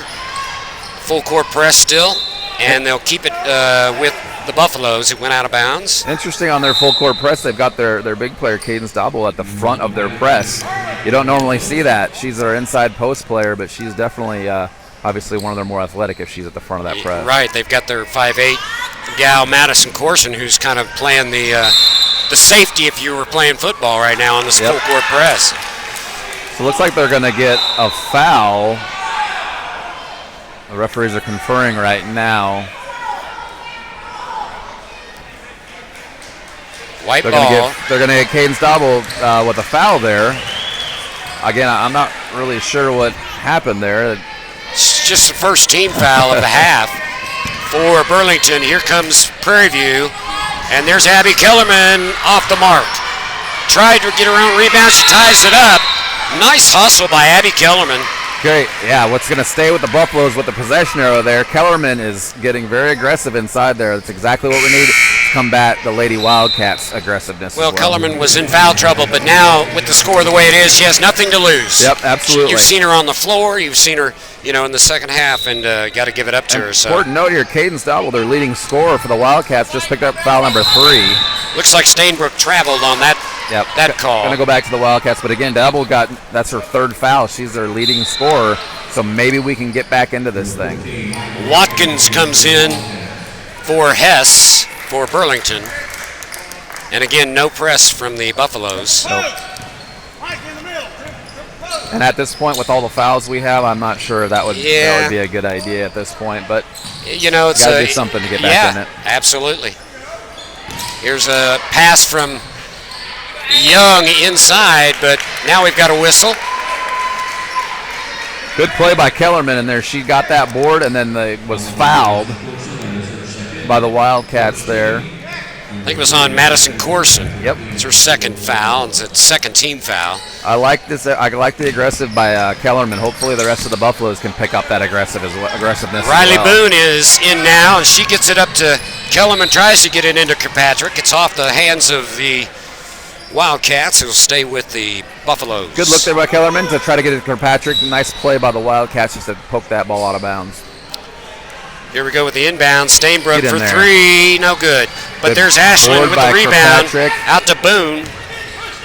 Out to Stainbrook. There's Paisley, let's hit that. Boom. That's a 2. Julia Paisley. They gave her 2 on that, right? She was just on that line, unfortunately. Good shot, though, by Paisley. 39-21's our score. 3 minutes to play here in the third quarter. Burlington on top. Buffaloes are able to frustrate the Wildcats here with some man-to-man pressure. And a shot up, no good. It was done. Who tried it? Good board again by Kellerman. Buffalo, here come the Buffaloes again. Stainbrook with the ball, gets it over to Boone. And they call Riley for traveling. Yeah, we got to avoid those. Again, with Dobble, number 15, their leading scorer on the bench, we've got to take advantage of this opportunity right now.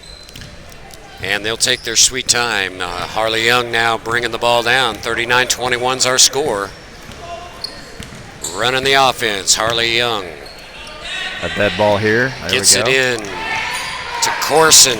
Corson with the ball. Good stifling defense there. Back out to Fafar. Over to Dunn. And we've got a whistle. Yeah, they're going to get Stainbrook on the body. Just didn't quite get her hip around to move with the player there. It's going to be the 15 foul. It was Fafar that was fouled on the play. Stainbrook's third foul there, so we've got several Lady Buffaloes. Stainbrook with 3, Brooklyn Moore with 3, and Ashland Kirkpatrick with 3. And Brooklyn comes in to spell Stainbrook. Yep. We're kind of at that in-between zone right now. Do you wait till the 4th with 3 fouls? Or Watkins loses it out of bounds. So again, these Wildcats are a little out of sorts with their leading scorer on the bench. And in for the first time, I believe, is Alicia Hernandez for Burlington as Watkin comes out. Full court press once again by the Lady Wildcats. Here's Riley Boone. Good Gets look it up. Court. And tie up, but they're going to call it off Ashley Kirkpatrick. A little contact there. A little bit. But we'll roll with it. That's what we do at Prairie View. We just roll with it and we just get back up and go for the next play. Harley Young, top of the key. And nice look inside to Fafar. She misses, but she gets her own rebound. Josie Fafar. Yeah, a little too easy there, Cam. She got her own rebound. Nobody was there to box her out. We've got to box out. And a tie-up. They're going to call it a tie-up. It's going to go back to the Wildcats on the possession arrow. We can't get, they're going to trap us each time we come up the sideline, so we need to keep the ball to the middle to break that press. Yeah, that's tough. We're dribbling right into double teams. Yep. And here we go. Fafar at the top of the key now. She gets it over to Young. Just running their offense. 1:29 here to play in the third. It's a 20-point lead for Burlington. Fafar, top of the key. Buffalo's in good, solid man-to-man defense. There's Young. Nice block. Brooklyn Moore knocks it out of bounds there. Stainbrook quickly comes back in, spells Riley Boone. And yes, that was a nice block. You know, Cam, these Wildcats are from Burlington are red, and there's a little bit of extra red in these stands. You know why? Super Bowl 54 is coming up this weekend with our Kansas City Chiefs. Well, you and I may have to talk about that a little bit at the boys' halftime. We think we should. Here's the loose ball. It's going to go out of bounds. Good hustle there. And they're going to give it to the Buffs. Good hustle there by both teams. Knocked it out of bounds. Moore will No throw press. it in. No press now. On this inbounds anyway. Stainbrook gets it over to Paisley. Paisley to Moore. Brooklyn gets it into Kellerman. Kellerman looking. Yep, move the ball Paisley. around. Paisley there we go. looking to drive. Lost it off her own foot. Again, Paisley's got the idea to go to that basket. She had the lane open. Kirkpatrick backed her person out of the lane, and it had a wide open, but she just dribbled it off her foot there. So 20-point lead here. 50 seconds in the third quarter remaining. I think these Burlington on top. Lady Buffs are going to have a Patrick Mahomes type comeback here. Yeah. If we're gonna 7 touchdowns in a row. How's that? Here's a We'll shot. take it. Nice shot by Fafar. Nothing but net. 37 seconds to go. Here come the Buffs. Pressure by Burlington continues. And Stifling pressure and a yeah, lot of stifling. contact. Very much so. And it's a 10-second violation. 10-second violation. You know, you can't fault the Burlington players for being aggressive out there, and that's exactly what they were. But you know, a full court press up 22. You know, that's again, That's I'm tough stuff. Not quite understanding that Well, one. that's a way of playing versus playing to your opponent. Sure. Yep. So I can understand that. Stainbrook now with the ball. Comes down for Prairie View. Gives it over to Paisley. Paisley looks for Kirkpatrick. Has it. 4 seconds left in the quarter. Get in Shot there. up. Off the mark. Rebound to Burlington. And that's our score, 43-21. Burlington on top at the end of 3. Yeah, a little microcosm of the entire game right there, Cam. We knew we had about 10 seconds left to get off one final shot, and we looked a little discombobulated there. Right. So we had to have some sort of continuity within the offense, and just couldn't get a shot off there. Just relentless pressure. And like I was saying a minute ago, you know, Doug Stewart, head coach for Burlington, I don't think it matters who he plays. He's going to full court pressure no matter what. And that, like you said, Cam, I think you're exactly right. That's just maybe their style and how they do things. Yeah. Again, you know, It's kind of like that Mike Anderson, Coach Mike Anderson, the old Mizzou coach in Arkansas, you know. Yeah. Fast and furious, nothing but full court press. I'm going to have to disagree with you, Cam. I don't think you should be full court press with 22. I agree with you. I totally I agree. know, but It's a style of play I versus a matchup, and it's unfortunate for the Buffs. They haven't been able to handle it tonight. Yeah, it started from the very beginning, Yeah. and so it's been a pressure-filled environment that the Lady Wildcats have created for this game, for sure. It's been tough, and when you think about the guards for Prairie View, they're young. Yep. So they're still developing their skills, their ball handling skills, their ability to take that pressure. Yep. And you've seen it tonight in turnovers. For sure. But we're young. Yep. And so I look forward to seeing these girls develop even more. Absolutely. One of them with the ball right here, There Braxton you go. Stainbrook. Actually, the whole front court for the Buffaloes will be back next year. You bet. Moore, Stainbrook, and Paisley. Unfortunately, Kirkpatrick and Kellerman are seniors, and they won't be back. So. Ashlyn Kirkpatrick with the ball. She's looking over for Moore. Brooklyn Moore with the shot, no good. Reminder to stay with us after this game. The men's game follows the women's game directly after this. Boy, they had somebody underneath there wide open, but luckily they didn't see her. And there's a loose ball picked up by Paisley. Paisley bringing it down now. Gets it to Kirkpatrick. Ashlyn for three. No good. Hustle to the ball. And a good no call there. But Burlington gets the ball back, and here comes Abby Kellerman with a hammer. That was a great play by Kellerman to make it back. I think she got mostly ball there, and that ball she hit the ball right into the Yeah, and Abby Kellerman, what a player. Yep. And she looks a little frustrated tonight. You could see it on that foul. That was a hammer, but I agree. Yep. She got mostly ball on that. Great play, and I think just the reaction from the player there was more of the foul than actual body contact. That's Madison Corson. She misses the first of two. But again, great play by Kellerman. She's hustling. All these Lady Buffaloes, they really hustle. And it's only her third foul now. Yeah. We're in the fourth quarter. Second shot up and good. 44-21 now is our score. Again, reminder, we'll have the men's game right after this broadcast of the women's game. There's Abby Kellerman with a good, nice turnaround. Good play by Kellerman. She's kind of taking this game into her own hands, I think, right now a little bit. That's what a senior does a lot of times. You bet. There she goes again. They've got Miranda Meets in now for Harley Young at the helm. So Meets with a jump shot blocked by Paisley. She takes it away. Very good, Julie Paisley. Again, sophomore Paisley. She'll be around for a couple more seasons. Looking for Brooklyn Moore for three. Good. There we go. That's how you get back into the game.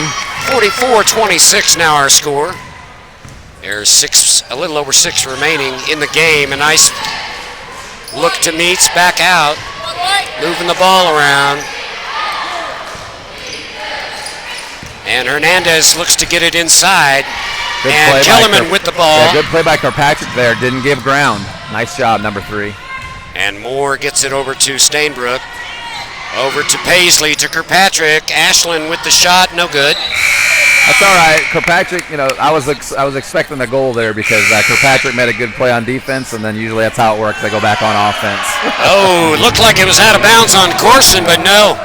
They call it out of bounds on Prairie View, so it'll be Burlington ball.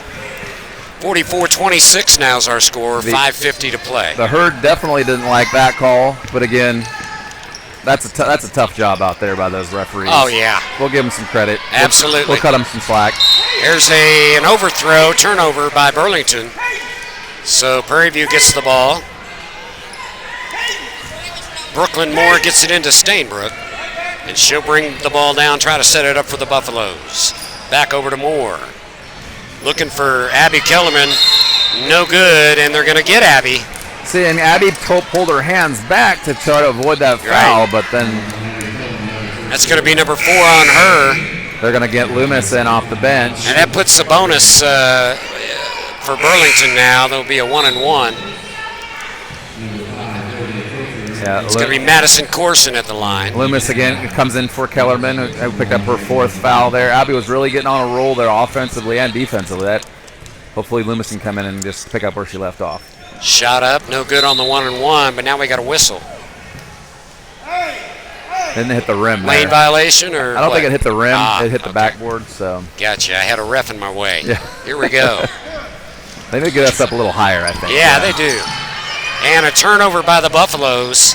And there's a quick shot, no good by DeBell. And now we got a whistle and a traveling.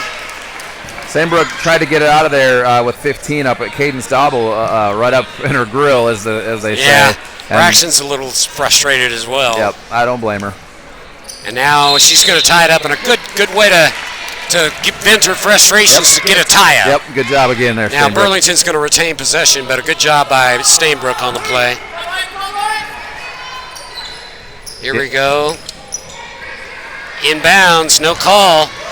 And here comes Paisley up the middle, and there's a whistle, and they're going to get a foul. I don't know if it's on the floor or it was on the shot. I think you get Harley Young, number 20, on that foul, but I think it was a shot. It was on the shot. And Paisley's going to the line, so that confirms it. Julia Paisley at the line. Yeah, you got Paisley, who's a sophomore, Brooklyn Moore, who's a sophomore. Nice shot, We got- nothing but net. Braxton Stainbrook, who's a sophomore. These girls, we're gonna have some good teams, I'd say, the next. You know, Burlington's helping us out for the future with this young team. Absolutely. You know, able to handle this pressure. They're gonna, they've seen this. Yeah, these young They players will have are going to seen be battle this. tested by the time next You bet. season hits and Well the season said. after that. So Timeout on the floor. It is 44-28. Our score, Burlington on top here in the fourth quarter. And stay tuned for the men's action. Same matchup. Burlington visitors. In fact, we just had the Burlington tournament. Prairie View and Burlington didn't get to see each other in that tournament, so Buffalo's had a little bit of trouble in that tournament. There was quite a few pretty decent basketball programs out there. Independence was out there. They won it. Was out there. Yeah. So good athletic schools, but we just couldn't Paola. match up. Paola was there. Just couldn't match up. So. Osawatomie was there. Osawatomie is a really good program this year. As we know. I think that's the last game we called, wasn't it? Iowa, maybe, okay. after that. But All yeah, right. we played Osawatomie in the Lynn County tournament, and Right. they have a really solid team again. I think we talked about seeing them later on in the postseason. It's probably definitely going to happen. Yes, and we're talking boys here Yep. in the girls' game. Here we go. We're back to play. 5:12 remaining in the game. 44-28 our score. Burlington on top, and they bring the ball down. Got Loomis out there, Ashlyn Kirkpatrick, Stainbrook, Julia Paisley, and Brooklyn Moore. Getting it over to Harley Young. She's back in, and they call a foul on Braxton Stainbrook. That's number 4 on Stainbrook, so here comes Abby Kirkpatrick, off the bench for her. Well, you know that was a questionable foul. I'm just going to say it. Yeah. No disrespect to our guys in the stripes. As you said, that's a tough job, but here's the first free throw up and good Well, by Harley Young. I think it was 9 fouls to 3 in the first half, and it's looking like 8 yes. fouls to 3 in the second. And I don't see more, fouls by our squad. Right, exactly. In those spans. But Harley Young drains both of them, and now we've got a turnover and then another turnover. So it's going to go back to Prairie View. And again, here's that Wildcat full court press. With an 18-point lead. And trying to beat it is Paisley. She's got it. Now she's double teamed. She's got to get it over. She calls a timeout. Probably a good call. She didn't see Julia Moore over there. She was too hung up with the, two on her, a double team. So a good call to timeout. Yeah, and like we tell our younger players, when there's 2 on you, there's somebody open. And Brooklyn Moore was one that was open there, just across half court. Just couldn't see it. Yep, and when you got defenders in front of you, it's doubly difficult. Right. So, but we're kind of running out of time here to come back into this one. Doesn't mean we can't make it close or play out the rest of this game with some pride. But we've got Kirkpatrick back on the floor with Brooklyn Moore, Julia Paisley, Abby Kirkpatrick, and looks like Allison Loomis for the Buffaloes. Well, I tell you, it's been a rough night for the girls, but I'd say, again, as you said, this is going to battle test them. A young team we've got, especially in the front court, as you said. Yep. Here's one, Kirkpatrick, and then she gets it over to Moore, trying to get it into Kirkpatrick, but And kind of what's to your point, Cam, maybe not necessarily for further on seasons, but maybe towards the end of the season, getting all this experience for our younger players, they might start clicking, kind of like with the Chiefs' defense this year. You bet. New defense, they were having troubles first half. Sorry, I keep going back to the Chiefs. That's all right. I got Super Bowl 54 We've got on my fever. mind. We've got fever. That was Caden Stobel who missed a shot on the other end, and I think that was Paisley who missed a shot here on this end. And here comes Burlington again. It's Harley Young at the top of the key. Gets it to Caden Stobel. Over to Hess, and then a jump shot by Fafar, no good. And a nice save by Young. And gets it in. We got a whistle. See, they're going to call us for the foul there when she tripped Probably on over. Paisley, or who they calling it on? Well, they tripped over her own player's feet there. Let's see who they call it on.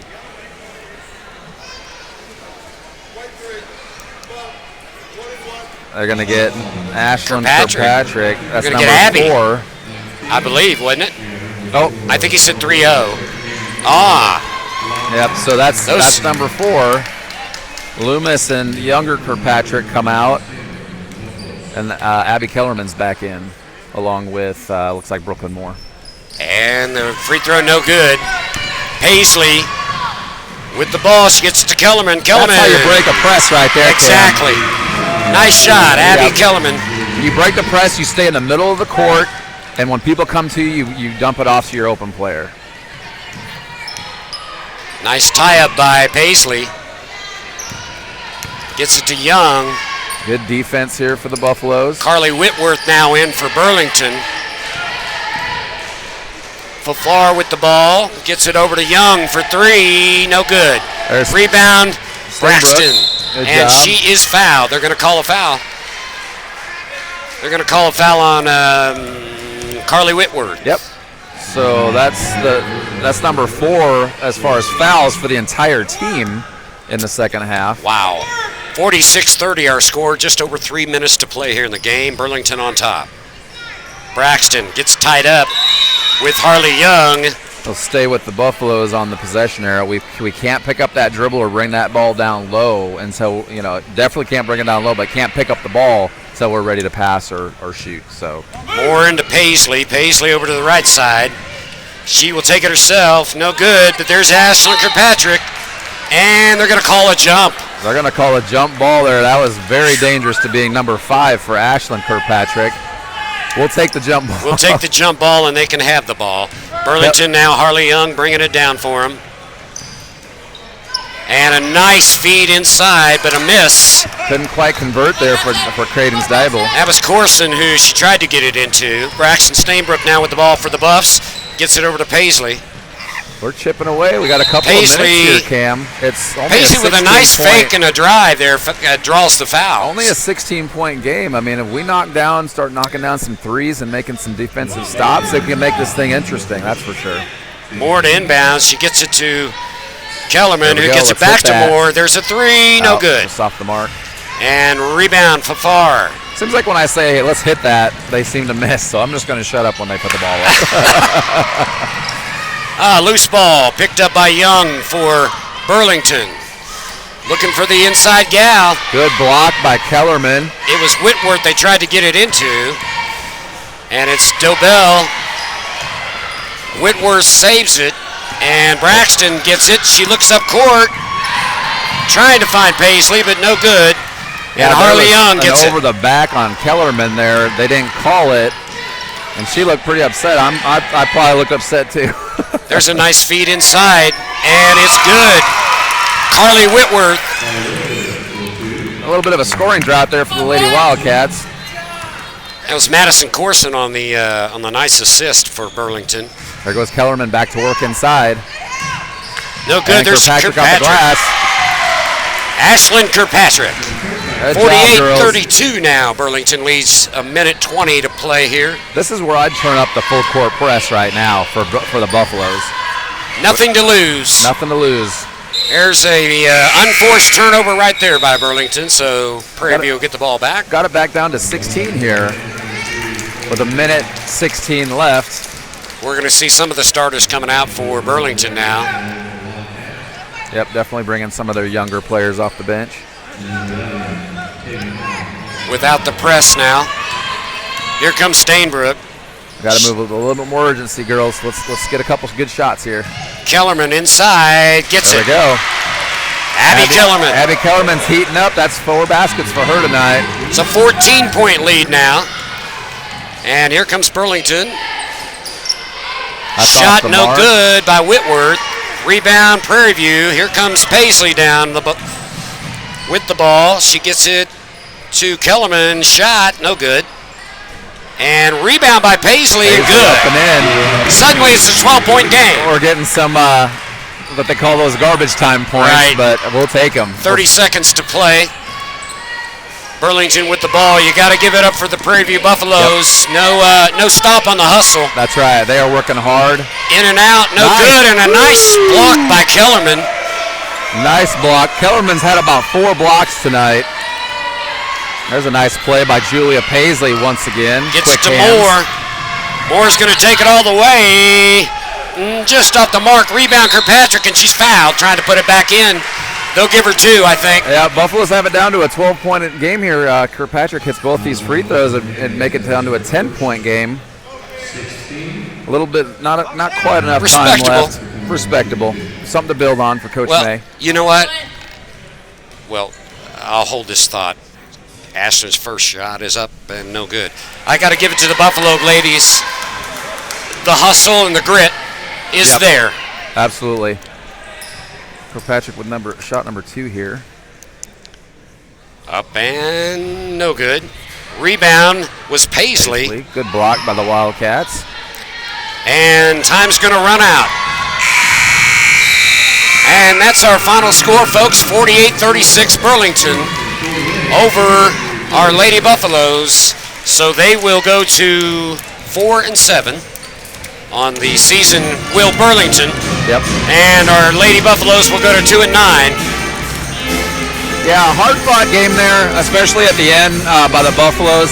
It shows some promise there. If we can start our games as aggressive as we have been ending them here, I think we'll definitely make some more strides. This is a growing, work in progress. Yes. A growing front court. Yeah, for absolutely. sure. When you look at our roster, we've definitely got, Kirkpatrick and Kellerman are our senior leaders, but the rest of the team, really, the main players that are on the court for the most time are young, sophomores, juniors, and freshmen. So again, a lot of these girls are going to come back next year, not to try to look ahead to next year. The men are on their way out from Burlington and Prairie View. But again, so we're going to have the rest of this season, they're going to learn a lot. Those younger players are going to get a lot of practice, a lot of game experience. It'll definitely benefit this team, down the road. Absolutely. So we've got the 7-4 Burlington Wildcat men coming in against our 4-6 Buffaloes, who as we said earlier, had a tough time there at the Burlington tournament. Seems like everything's Burlington. We're in the 3A Burlington sub-state. We're playing Burlington tonight. We just got back from the Burlington tournament. We've seen Burlington quite a bit this year. We've talked about Burlington quite a bit this year. Their record stands to show that they deserve to be talked about a little bit. They've knocked off teams like Lewisburg, Paola this year. So this Burlington Wildcat men's team is a pretty solid opponent. But let's talk about our Buffalo men. Absolutely. We've had you got to start with our quarterback. Yeah, Justin Scott. He's out there. He is always going to give you that hustle. He's always going to be on the floor, burning knees, burning elbows, going after those plays. How about his sidekick too on the other guard? Yeah, absolutely. These guys, Brock Hyde, Josh Robbins. Well, that's what I'm talking about right there. Josh Robbins, his sidekick, on the other guard. Just a phenomenal talent. Josh's key is we got to get him started early. Right. We got to keep his confidence up. And when he starts fast, that's a good thing. That pays off good dividends for this Buffalo team. And we've seen him be, I don't want to say streaky, but when he's on, he is on. Yeah, absolutely. Robbins, again, Partita down low. Lots, if we can get him on the glass, really, we're doing the work down low on the box. For Partita, that'll be a benefit for these Buffaloes as well. Jesse Weirs. Zach Thies comes in and spells some good time for the Buffaloes. And we can't forget 6-foot senior Chase Bloodgood. You talk about a workhorse, talk Right. about a guy that's willing to do anything, for bet. Coach Bollinger, wherever, even on the bench or starting, rebounds, shooting. He's just like his dad, Jason Bloodgood. He's willing to do anything and everything for success for everybody else. You bet, and that's So, in basketball and football. absolutely. Chase was another one that had some honors, in the off season. Sure did, and well-deserved after honors. the season, That's I should for say. sure. Yeah, you bet. So we're looking forward to this matchup. We're going to give you a little bit of time, a little break here to do some things. We'll come back and talk a little more pregame. I just want to say right before we take a break here, rest in peace to Kobe Bryant and his daughter Gianna and the rest of the families, the rest of the ones who perished and their families. What a tragedy. The tragedy. That hit a lot of people really hard. It hit me really hard. Very much so. And not because of Kobe Bryant, the basketball player. Not because of Kobe Bryant, the three-time NBA champion, the MVPs. None of that. It was because of him as a father, Ambassador, and just everything that he did, off the court, what he did for his daughter, how proud he was of his team. Again, you said it best. Rest in peace, 41 Kobe. years old. Rest in peace, Kobe. We had a whole second act to wait for from him off the court. And we just wanted to put that out there before we go to break. We'll be back in about 5 minutes. You're listening to Cameron Johnston and James McCarthy on the Buffalo Network.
are joined, this is James McCarthy back.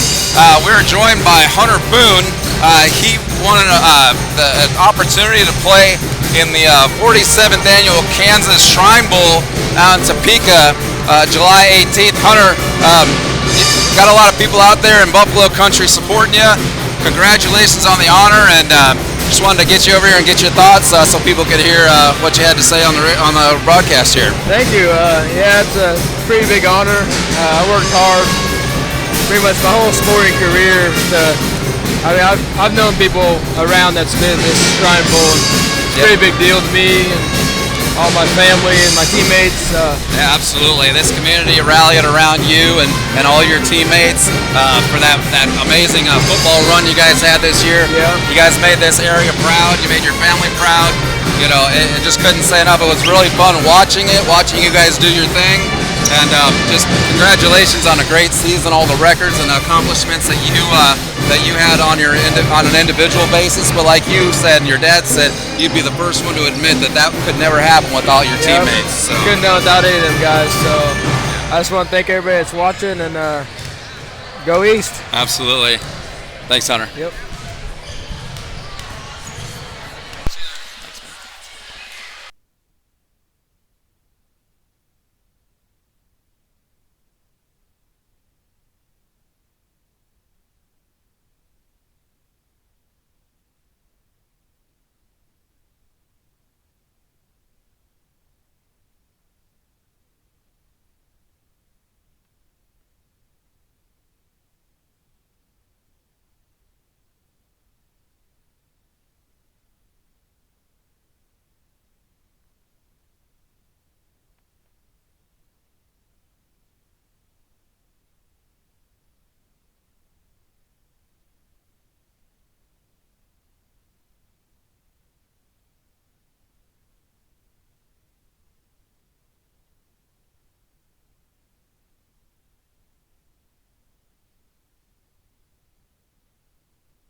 All right, we're back on the Buffalo Network. And if you were just listening, you just heard a nice interview there with James McCarthy and Hunter Boone. Yep, that was great. Great young man. Again, representing this area, making this area proud with all of his accomplishments. Again, he's a great kid on the field and a great kid off of the field. Just can't say enough about Hunter Boone. So glad he was able to make it over here and get an interview here at halftime. He deserves all the accolades. Yep. And, you know, Grandma down there in Oklahoma, you know, I just, it's a great thing. And it's an honor here to be calling these games here with you, James. Absolutely. Same with you, Cam. You know, when you get situations like that, it makes it even more of an honor. So absolutely. You know, when, you know, the kids are the stars. You know, this school is the stars. Bet. Hopefully we can paint the picture of everything that they're doing on the court, you know, their successes and, you know, obviously their losses and things like that, you know, but that's just part of the game. That's just part of life and how things work. So. Absolutely. So here we go. We've got Prairie View men's and Burlington men's coming up in about 2 minutes. Yep, Coach Bollinger's got the boys ready, it looks like. Yeah, they've already gone back into the locker room. I think he wants to give them a little bit of more yakking. Yep. You know, a couple minutes left here. You know, Coach Matt Barrett brings these Wildcats in here ready to play. They're a good, tall, lanky-looking team. They're making a lot of their shots, out there warming up. So it's going to be a tough challenge here tonight for our Buffaloes, but I think they're up for the challenge. I do too as well, and I'm trying to pull up here some numbers on Burlington, and here we go right here. I've got the boys. Here you go, James. Burlington's had a pretty good season so far. 7-4. They've beaten Lewisburg. They've beaten Baldwin, Iola, Wellsville. Yep. Lost to Eureka. Beat Osawatomie, which is a good team. Beat Paola. Let's go to the starting lineups with Tracy Conda as we get ready for this matchup.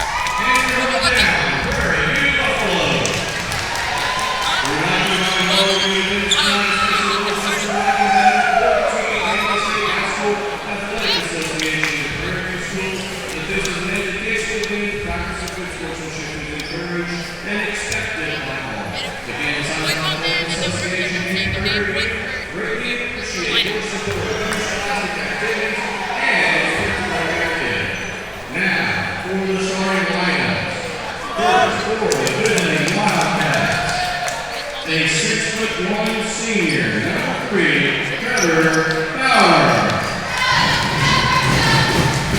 and for Buffalo, a 6' senior, number 4, Justin Scott. For Wildcats, a 6' senior, number 4, Andrew Hazelwood.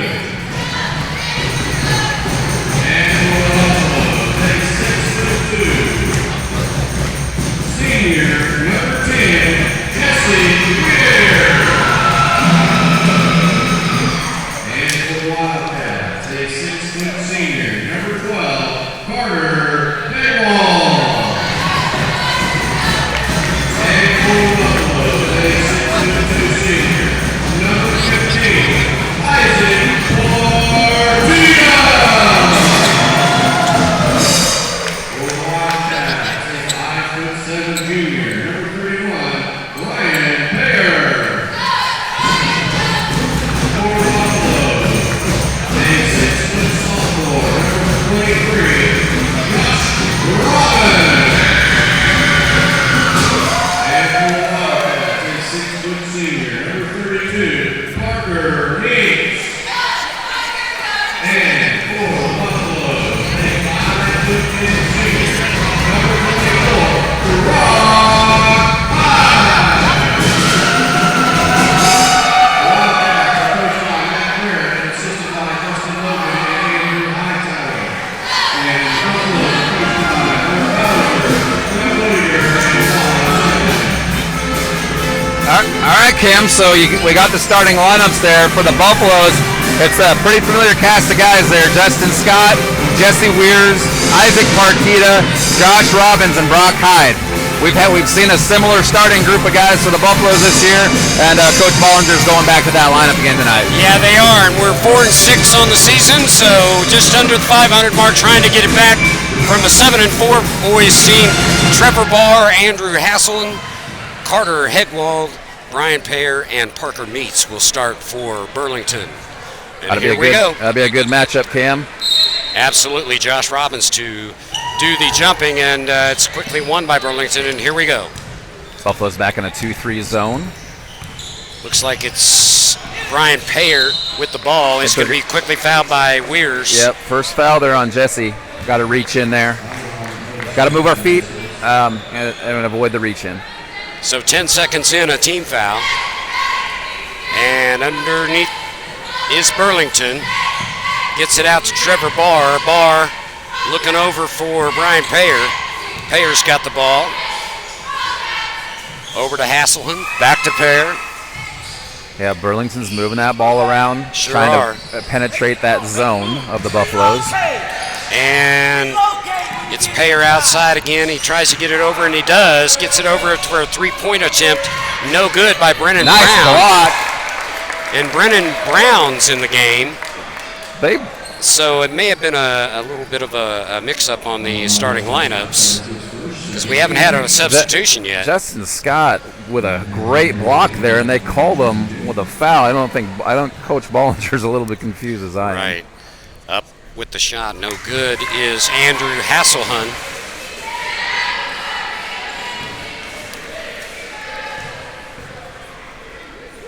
So we got two quick fouls on the Buffaloes. And a nice rebound there by Brock Hyde. All So right. Justin Scott will bring the ball down. No score, I'm sorry, yet. And Scott tries to get it to Partita. He does. Gets it over to Josh Robbins for three. It's off the mark. Rebound, Jesse Weirs. Weirs goes back up. No good. And rebounded by number 32, Parker Meeks. Good offensive series there for the Buffaloes. Just couldn't quite get that shot to fall. Now onto the corner is Brennan Brown. I like that attempt, though, by Weirs, that slashing forward player that he is. There's a three-point attempt off the mark. Brown gets it, and he loses control to Justin Scott, who's bringing it down.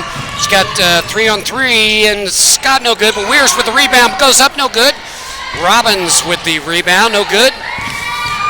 And here comes the Wildcats. It's fast and furious. This is fast right and now furious. here, Cam. Wow. Andrew Hasselhun there from Brennan Brown for the first score of the game, 2-0 Burlington. Here Scott comes up in the front court.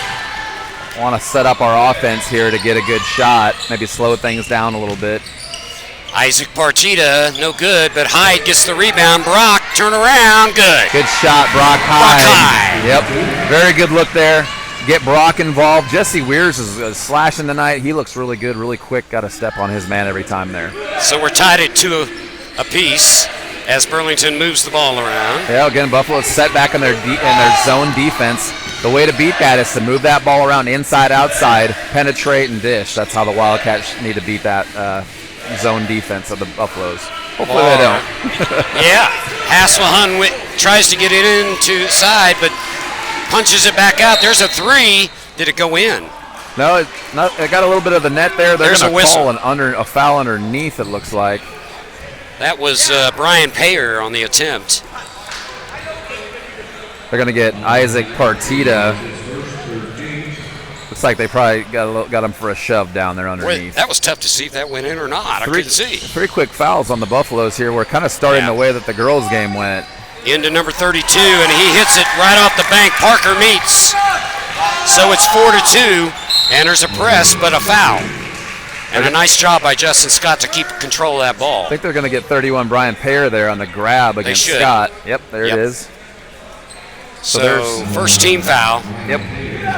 But Justin Scott is one who can control the ball, and you know, Prairie View's done a good job of breaking presses. Yeah, they look this year. really Josh Robbins to the hole. Oh, Buffaloes look really good tonight. We just got to hit our shots. Yeah. We're getting the opportunities. They're just not falling right now. Josh had 2 opportunities there, and they just didn't fall.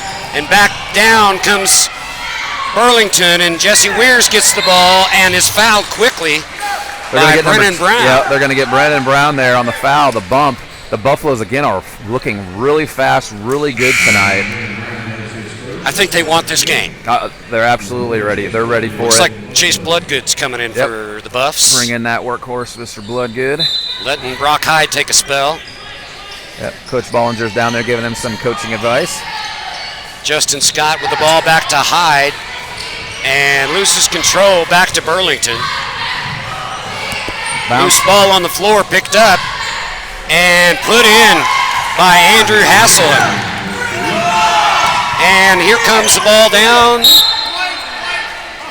off of Brennan Brown there. That was fast and furious, and James, they're keeping us on our toes. They are. That was a good call by the ref there. It went off of his foot and then out of bounds, so whoever touched it last. Partita to inbounds, and he does, Justin Scott. Scott looks like he sees a hole, takes it to it, and just in and out, but look who it is. Robbins with the basket and the foul. Josh Robbins with the put back down, and we'll get one more here. Hopefully we can convert that. I like his aggression. Yeah, again, the Buffaloes look really sharp tonight.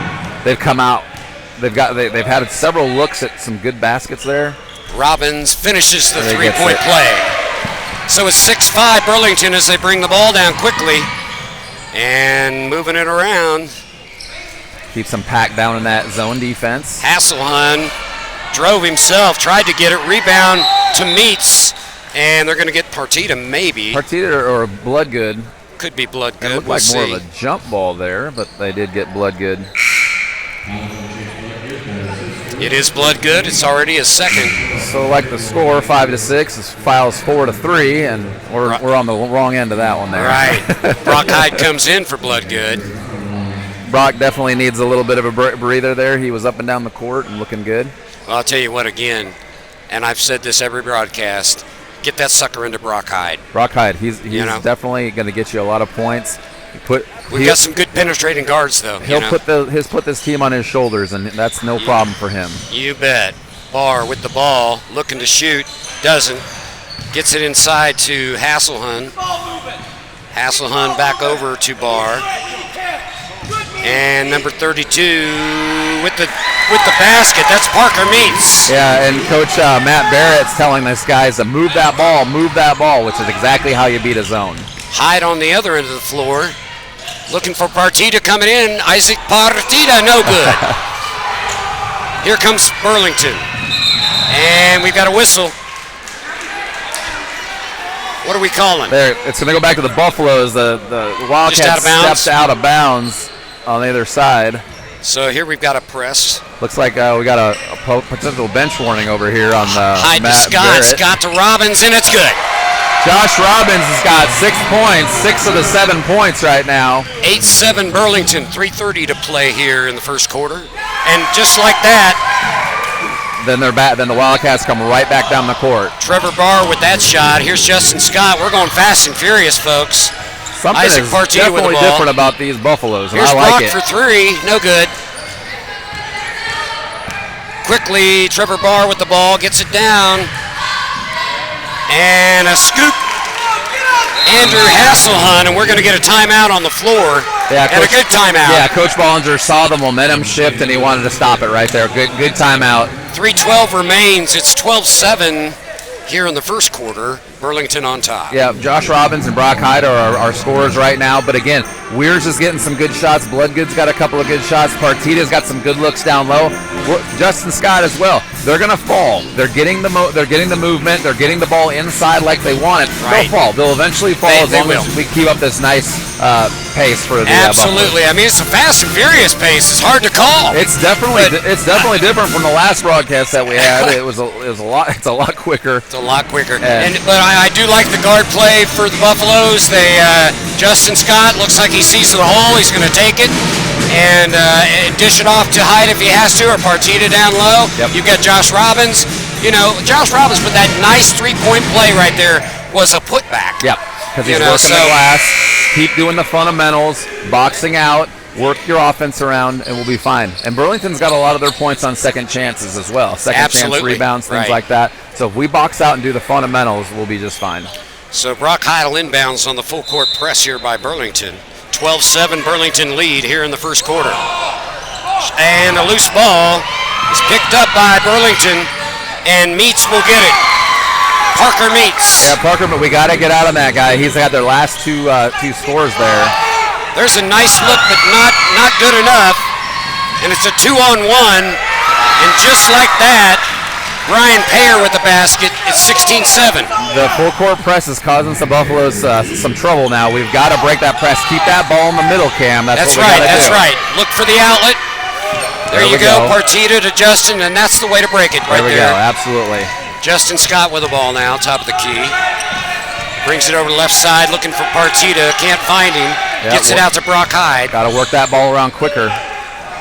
Excuse me, that was Chase Bloodgood. Brock Hyde now with the ball. There he goes. Nice move by Brock Hyde. Brock Hyde. That 7 kid points is a lead. superstar. Back and forth, in and out. He can shoot outside. He can shoot inside. Here's a three-pointer. No good. There's Partita on the rebound. And it went off. The Burlington hit it off Partita's leg out of bounds. So it's going to stay with the Wildcats. That was Brian Payer who attempted that three-pointer. But it's a 7-point lead with 2 minutes and 8 seconds to play here in the first. Again, Partita had great position there. Just couldn't bring that rebound down cleanly. Braden Sloyer's in the game. And I'll tell you, Parker meets That- with that shot right there. He's got 8 points, and he's got their last 8 points. So we've got Quickly to down lock to him down. Weirs. Weirs looking for Partita. It's off of Burlington. It'll stay here with the Buffaloes. This is a fun game to watch. Both Yeah. of these teams, they're pretty well evenly matched. I mean, they're up and down the court. You know, the size, there's not a size difference. They're both fast. It's fun. It's fun to watch. It looks like a good matchup. It sure does. Josh Robbins now takes the ball top of the key, does a spin, looks over for Weirs for three. It's Boom. down. Jesse Weirs. It's a 6-point lead now for Burlington. Great look by Weirs there. And Burlington with the Coach ball. Coach Barrett sees what I see. If they just work that thing around, they've got guys Here's that a are coming three. up open. Boy, oh boy, that's a 3-point shot. Noah Smith in the game. And it's a steal by the Wildcats there, Cam. Man, these guys work fast. Sloyer with the bucket, but now here comes. Oh, they're going to call offensive. They're going to call offensive on Jesse Weirs. Yeah, it's going to be Jesse's second foul. Good aggressive attempt there to go to the basket. I'm not going to fault him for that, but a good play by the Wildcats as And well. Burlington keeps moving the players in. They do. They keep them fresh, keep fresh legs for those full court presses that they do constantly. So 23-12 now. Burlington with the ball and a minute to play in the first quarter. I like that with Bollinger. He's kept Weirs in there. Weirs got that quick fall to begin with, so I think he'll be okay. Buffalo's back in their zone defense. And I like it.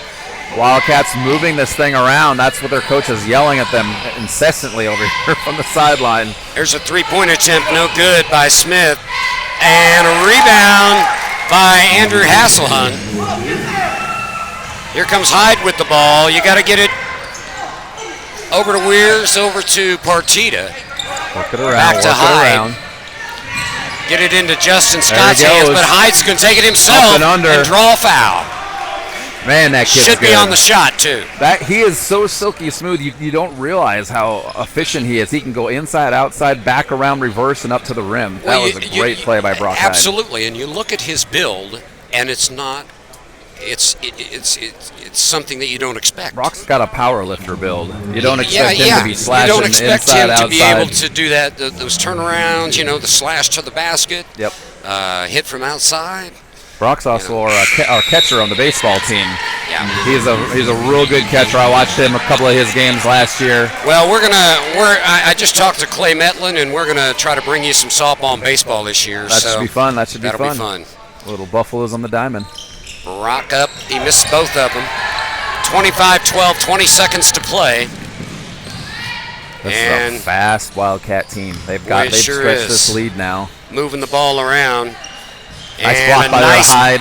Nice block by Hyde. Robbins gets the loose ball, and they're going to get him for carrying. Yep.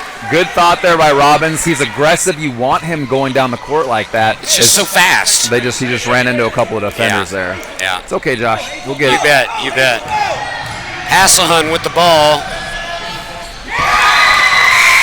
And I think it was Hasselhun who made that shot on the buzzer. Quick So shot. after one, look at the score, 27-12, a 15-point lead, and it seems closer than that, It James. was closer, but what Burlington did is that full court menacing press. Right. They've got about 10 or 15 points just off of their press.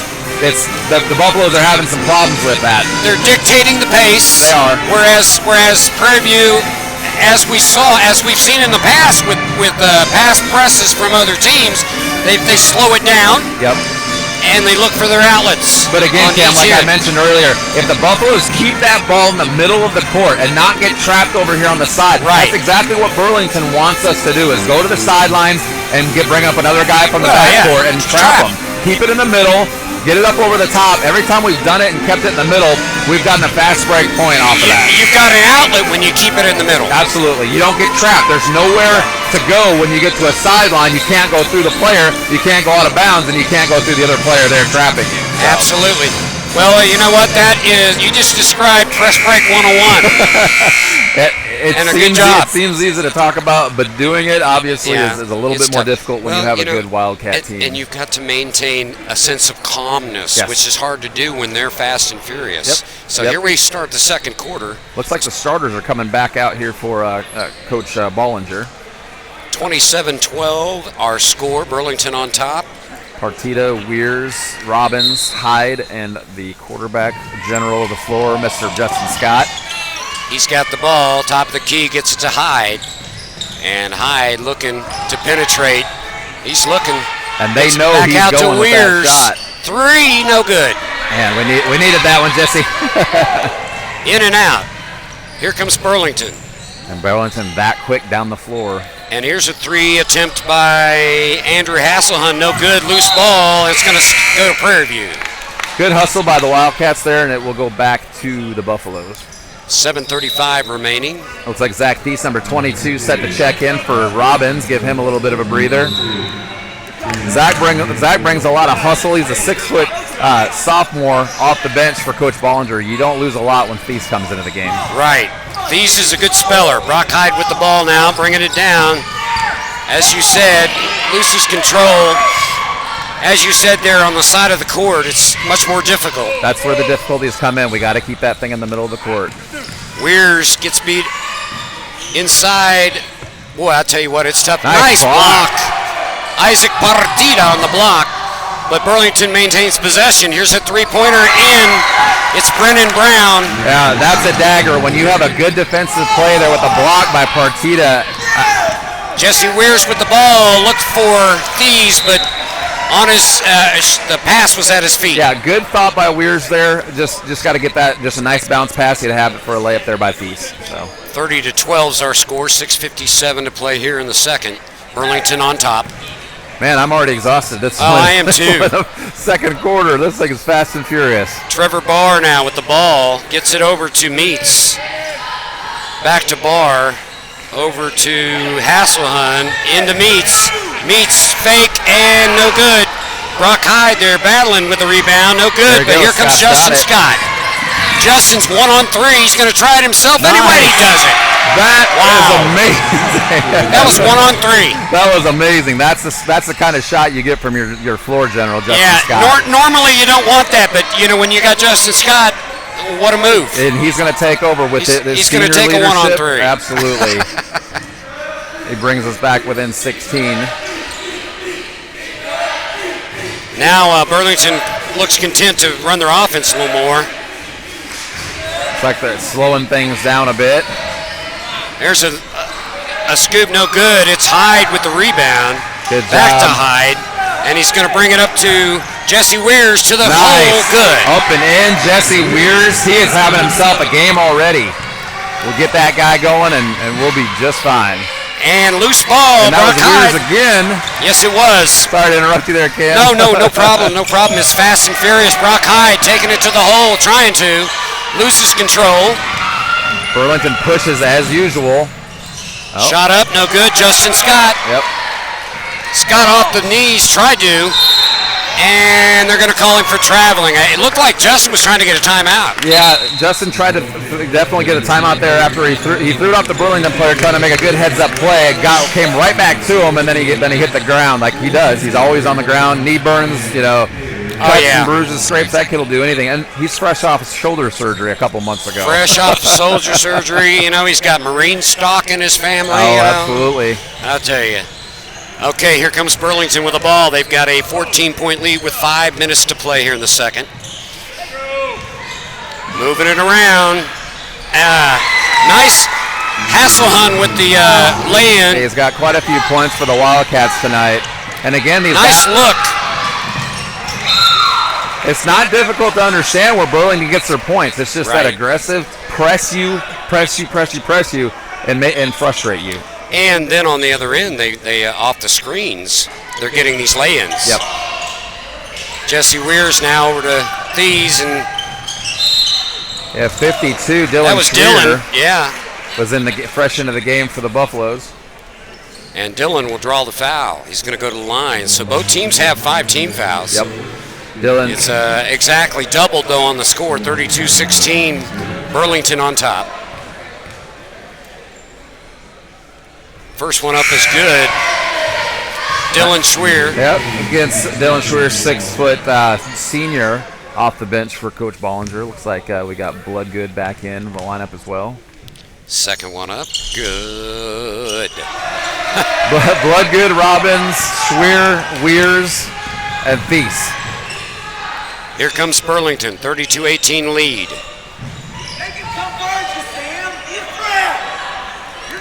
Asselhun with the ball, top of the key. Gets it to Max Kuhlman. Like he dribbled it off his leg, number 14. That's Max Kuhlman, I believe. Yep, dribbled it off his leg. Good pressure there by the Buffaloes. It turns it back over. Thies will inbound it there. Now let's see the guards take control of this press break. And not a good throw in. And they're going to get, I believe they're going to get Schweer. I'm not sure yet. Yeah, that was a good. He got beat, which is bad, but then he recovered and blocked that shot, and they called the foul on him. I didn't see it, but again. So it's Max Kuhlman at the line, and first one's in and out.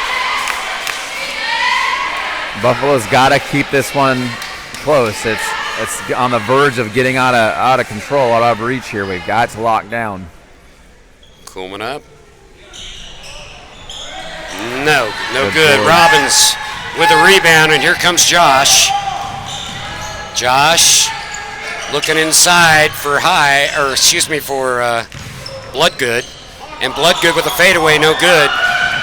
Yeah, Bloodgood's got his shots, within 5 to 10 feet, so we've got to get him a little closer to the basket on those. Intercepted by Schweer, and here comes Prairie View again. Jesse Weirs with the ball, gets it off to Robbins. Robbins around the back, between the legs, looking to drive himself, puts it off to Bloodgood, back to, almost. Good look by Zach Thies there. yeah. That's what we want, dribble, drive, penetration, and kick out, and Zach Thies was there. And that was an excellent defensive play by Zach right there. And then Zach comes back in, hits it off Burlington's leg, and they get the ball back. And he could have been called. Could have been called either a foul. It was just enough over the shoulder that he wasn't touching the shoulder. Yep, we got Scott coming back Forced in. that, so. Hyde coming back in. 32-18. Weirs takes the seat. Nope, he's still out there. Nope. Here we go, all alone. Here we go. Justin Scott with the lay-in. Good. Get in there. Attaboy, And it's a Justin 32-20 lead now. We got a whistle on the play.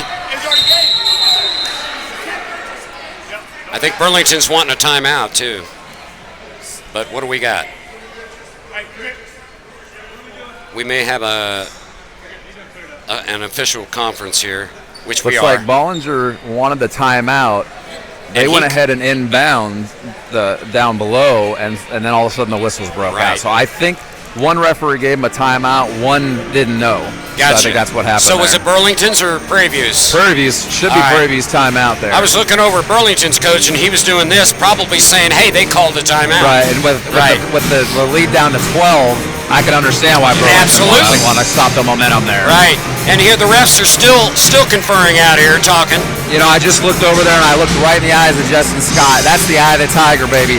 He's looking over here. He's ready. He wants this game, and it's good. They've chipped it down to 12, and with that kind of attitude. And Well, the lead was 18, so we're chipping. Like you said, we're chipping right into the lead. So now we got a conference here in front of the visitors' bench with head coach Matt Barrett and one of the referees. Here. Either way, they had enough time to talk about whatever coaches wanted to do. And they're still conferring are the referees. So we're still not quite sure what's up.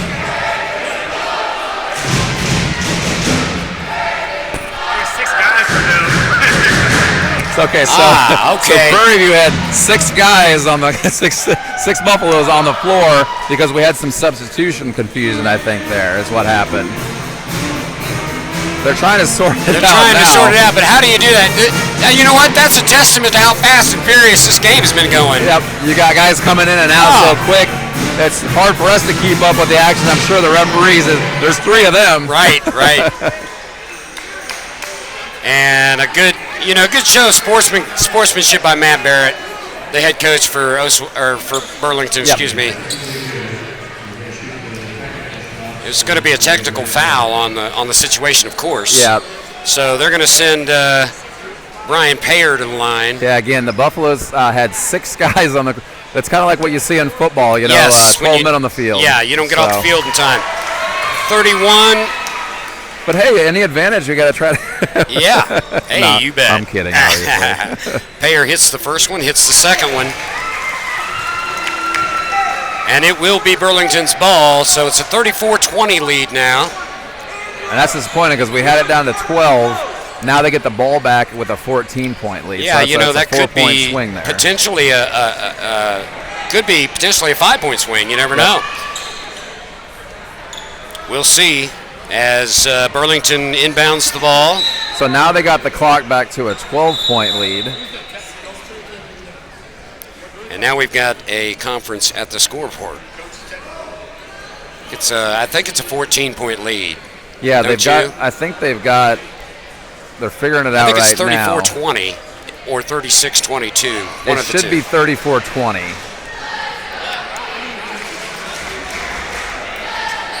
So a little confusion here going on, but we still have a good game in between it. A little bit confusion, but the referees did good. They stopped They're everybody. sorting it out. They got everybody off the court. And they say the lead is 12. So we'll go with a 12-point lead here.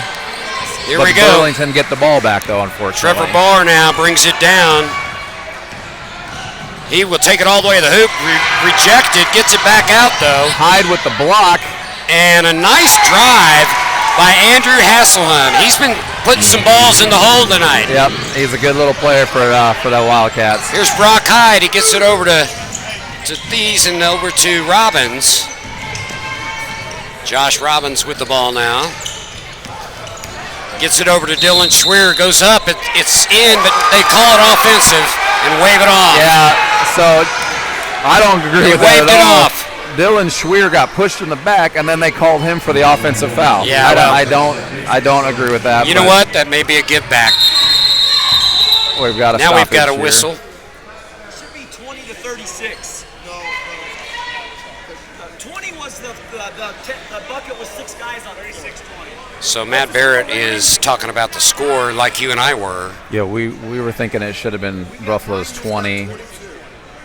Right. It doesn't matter. I understand what you're saying, but this is the official referee. Yeah, but they got 22. Burlington Still thinks it should talking be about it. 36-22. The scoreboard says 34-22. The referee is convinced it's 34-22, Yeah. which is why that's the score And right now. and they're going to go with the official scoreboard at the table. And I tell you, Matt Barrett has a lot to talk about tonight already, doesn't he? Absolutely. He is up and down this court. He's already gotten warned one time from being out of the coach's box and on the floor. He's a very aggressive, very emotional Absolutely. coach. Nothing against that. For Oh, sure. and Mark Ballinger's over there just nice and calm and taking it all in stride. But here we go. We're still doing it. Yeah, they're not Still going to let talking this about one it. go. It's a 2-point difference. They're up 12. And you know what? There could be a technical foul called here, and he did.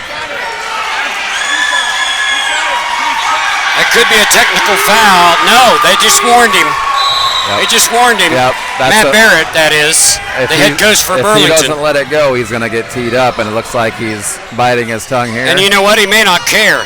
Here's a nice shot. No good. Robbins with the rebound. And a foul And they're gonna get called the foul. on Hasselhun. Yeah, again, fast and furious, Cam, and it started that way. It hasn't stopped, that's for sure. Brock Hyde's going to bring the ball in, and here comes a timeout. And here's Barrett still giving the ref some tough time. Now Barrett's the head coach. Yeah, if he for keeps on, Burlington. he's going to get a technical in here. I think it's coming right here. Well, it could be. As we've got a timeout, 34-22, folks, is our score. Sorry I haven't updated you lately. Been a little bit busy watching all the action. We're here in the second period, and we've got a game. So it looks like 17 fouls for Prairie View, which puts Burlington in the 1-1. And right behind them is 16 fouls for Burlington, so one more, and Prairie View will be at the line. Yeah, so lots of fouls, lots of action, lots of confusion. Lots of substitutions. But, I'm honestly I'm okay with where we're at right now. Burlington comes in again 7-4, and Prairie View's had a little bit of a struggle this year at 4-6. So This is either going to make Burlington mad and play better, Yep. or this is going to turn the tide for Prairie View, and it's going to Prairie get View, in and they're going Burlington's head. to narrow the gap a little bit. So here we go. Yep. We're going to see it right now. Score stayed 34-22. Burlington. About 3 minutes left here in the second period. So Brock Hyde will bring the ball in. But on the referee's had a little bit I'll of tell you a what, the referee conference was there. very patient with head coach Matt Barrett. He could have teed him up a couple absolutely. times. Yep. Into Robbins. Robbins will bring it down now for Prairie View. And he's over on the right side. Gets it over to Schweer. Dillon looking for Josh. He's got him. Josh into Hyde. Brock's going to muscle his way with a turnaround. Good. Get in there. Good job, Brock Hyde. 10-point game, Cam. Here we go. Here we go. And number 12's going to drive on Brock Hyde. That's hard to do, too. Yeah. That was Carter Headwald. Yeah, he came in there with a head full of steam. He sure did, and Brock's body's not easy to move. Brock stood his ground. I like that. Good job, big guy. Burlington ball underneath their own basket. They inbounds it. And moving the ball around. It is Barr with the ball. He takes the shot in and out, and Hyde with a nice rebound took it away. Scott with the ball now, loose now. Back to Burlington. Burlington trying to take it away, and a nice put in by Carter Headwald on Hyde, and a good no call. The referees are definitely letting them play right now, which sometimes I like that, but if it gets too out of control, that score might get out of control. Hyde into Robbins. Robbins with the fake, then goes up and draws the foul. So Robbins is going to go to the line no matter what. It's just a matter of whether he's going to shoot 2 or a 1-and-1. I think he's going to shoot 2. They're going to get Trevor Barr. It was close to a jump ball there, but a good aggressive play by Josh Robbins. Pick up the foul there. He'll shoot 2. He will shoot 2. Was on the shot. The Burlington faithful here in the gym are a little upset with the. And they're right behind us. Yeah, they're not happy at all. First shot is in. It's a 13-point lead. Both teams now in the bonus, but this was on the shot, so one more shot for Josh, and he hits it. Nice job, Mr. Robbins. And was that a three-pointer? We had a little bit of another score mix-up, but I think we got it corrected. Yeah, and then Brock Hyde at the top of the key is going to drive it himself. Look at that. Almost in. Almost a rebound by Robbins, and I think they're going to get Robbins with the reach in. We'll see. Yeah, Burlington hit that 3. It was kind of in another flurry there with the scoreboard kind of had their points on the wrong side there, which, it happens. Well, I mean, I'm telling you, we're all affected. You and I calling this game. Because the we're coaches wondering. Substituting. The referees trying to keep it all straight. The scorers at the board. Yep. I mean, this is fast and furious, folks. It is. I'm feels like March Madness. It does. These teams are both wanting this win. They both want to do well, obviously. A conference game here for the Buffaloes and the Wildcats. Yeah, absolutely, and Carter Headwald is at the line. The first foul on Robbins. And first shot up is good. It's a 1-and-1 that they're in, so the lead is now 14 with 1:34 here in the first half. Second shot, in and out. Rebound Brock Hyde, or Chase Bloodgood, I should say. Bloodgood up to Robbins. Got a minute 30 left here. Here's Justin Scott with a fake, then a drive, then a shot, no good. Rebound Burlington, and they're going to get Jesse Weirs on the foul. Looks like. I think it'll be Jesse. No. They're going to call it on Dylan Schweer, so. Yeah, so Dylan Schweers picks up 3 quick fouls here. Some good minutes for him off the bench. It's probably going to get Partita back in, I would imagine, but nope. Coach Bollinger's holding steady. Brian Payer at the line hits the first one for Burlington. So we got Robbins, we got Bloodgood out there, we've got Justin Scott, we've got number 52 Dylan Schweer, and Chase Bloodgood. Payer's second shot, good. And we got substitution, Braden Sloyer coming in for Noah Smith for Burlington. And here's the press. The lead is 16 now. 1 minute 18 to play. Can't let this thing get out of hand. Now there you go. Back to the middle. Good. Back to Justin Scott. Scott over to Bloodgood to Robbins for 3. No good. I want to see Josh Robbins take the drive on that. Yeah. He had the lane there. I think he should have taken it. That's okay. Good aggressive. Nice play there. Trevor Barr with the lay-in and the assist from Andrew Hasselhun. Here comes Bloodgood. He's going to take it to the hole and scores. Nice. Chase It's Bloodgood. back and forth. Very nice take there. Lead is 16, 45 to play. And a nice rejection. Dylan Schweer. Big man on campus, number 52. Yes, Dylan Schweer. Justin Scott with the ball now. Looks for Schweer underneath and overthrows him. 32 seconds remaining here in the first half. Fast and furious. It's a 16-point Burlington lead. If that doesn't get the herd up and cheering, I don't know what will, and they were all electric on that play. Dylan Schweer with a rejection. That reminds me of the Dikembe Mutombo back in the day. So Very nice Burlington looks content to, well, they did. Now I should correct myself. Looked like they wanted to take the last shot. Yeah, they're definitely that's what they were told over here by Coach Barrett. So Barr takes it himself. No, gives it off. Dumps it off. In and out. Rebound. Rejected. Another rebound. Good by Braden Sloyer. Yeah, and Robbins blocked that initial shot. And we run out of time. Robbins blocked that initial shot, but then they got the Burlington was right there on the cleanup. That's been kind of how the game's gone. The Buffaloes make great plays, but Burlington's right there to grab the ball. So what a first half. We had everything in that first half. Everything in that first half. 46-28 is our score now. Burlington on top. But what a... We had technicals. We had technicals. We had warnings. We had down. bench warnings. We had score... just back and forth confusion. And up and down and just fanatical. So we had 6 men on the court. We, just a little bit of everything tonight. A little bit of everything. So, and again, I'll have to go back to the patience of the refs with Burlington's head coach, who had, he had some rights to be out there shouting his stuff a little bit, but he was getting out on the court. Yep. And where he shouldn't have been, and a very patient referee on that. He could have easily teed him up. Yeah, absolutely. And people get passionate. Coach Barrett, he's got his guys out to a good 7-4 record this season. So right. You understand that he's a very competitive guy. Just like our coach Bollinger. It looks like his team is very much like him. Yeah, very aggressive. They're very quick up and down the court. That full court press is killer.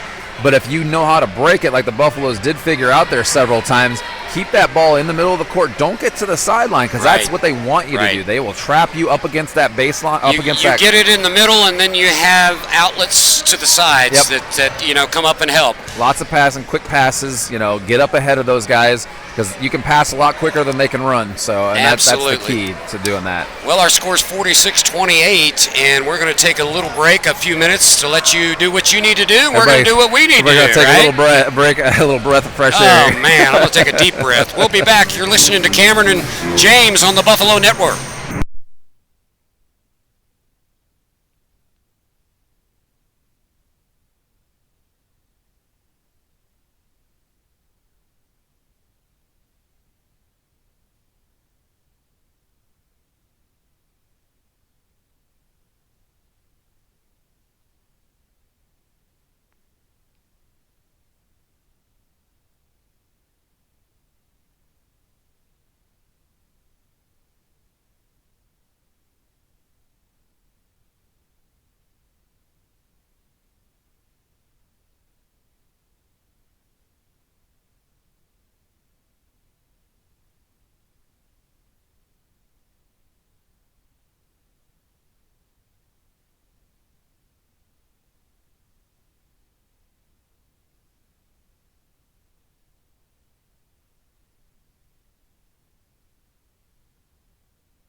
And we're back on the Buffalo Network.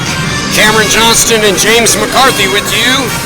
We've got a 46-28 score. Burlington on top at the half. And again, James, we talked about the fast and furious and weird nature of the first half. Yeah, that was a crazy half of basketball. Very entertaining, but very difficult to call and do a color commentary for people. I don't feel bad though, because it was difficult for the refs, the coaches, the scorekeepers.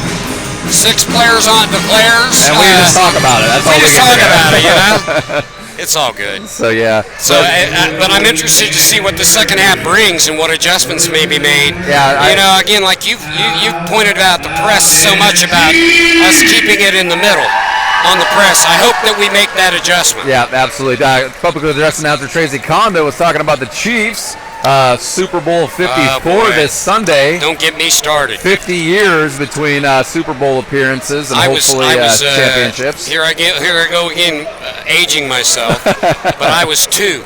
2? And so I have no memory of that. Now I have a memory of a party at the house. Yep. But I was like, what the heck is this for? Well, this is going to be, my dad has Super Bowl parties every year, and it's always fun to go and, eat, the food and get together with the family. But this year, I actually care about the game.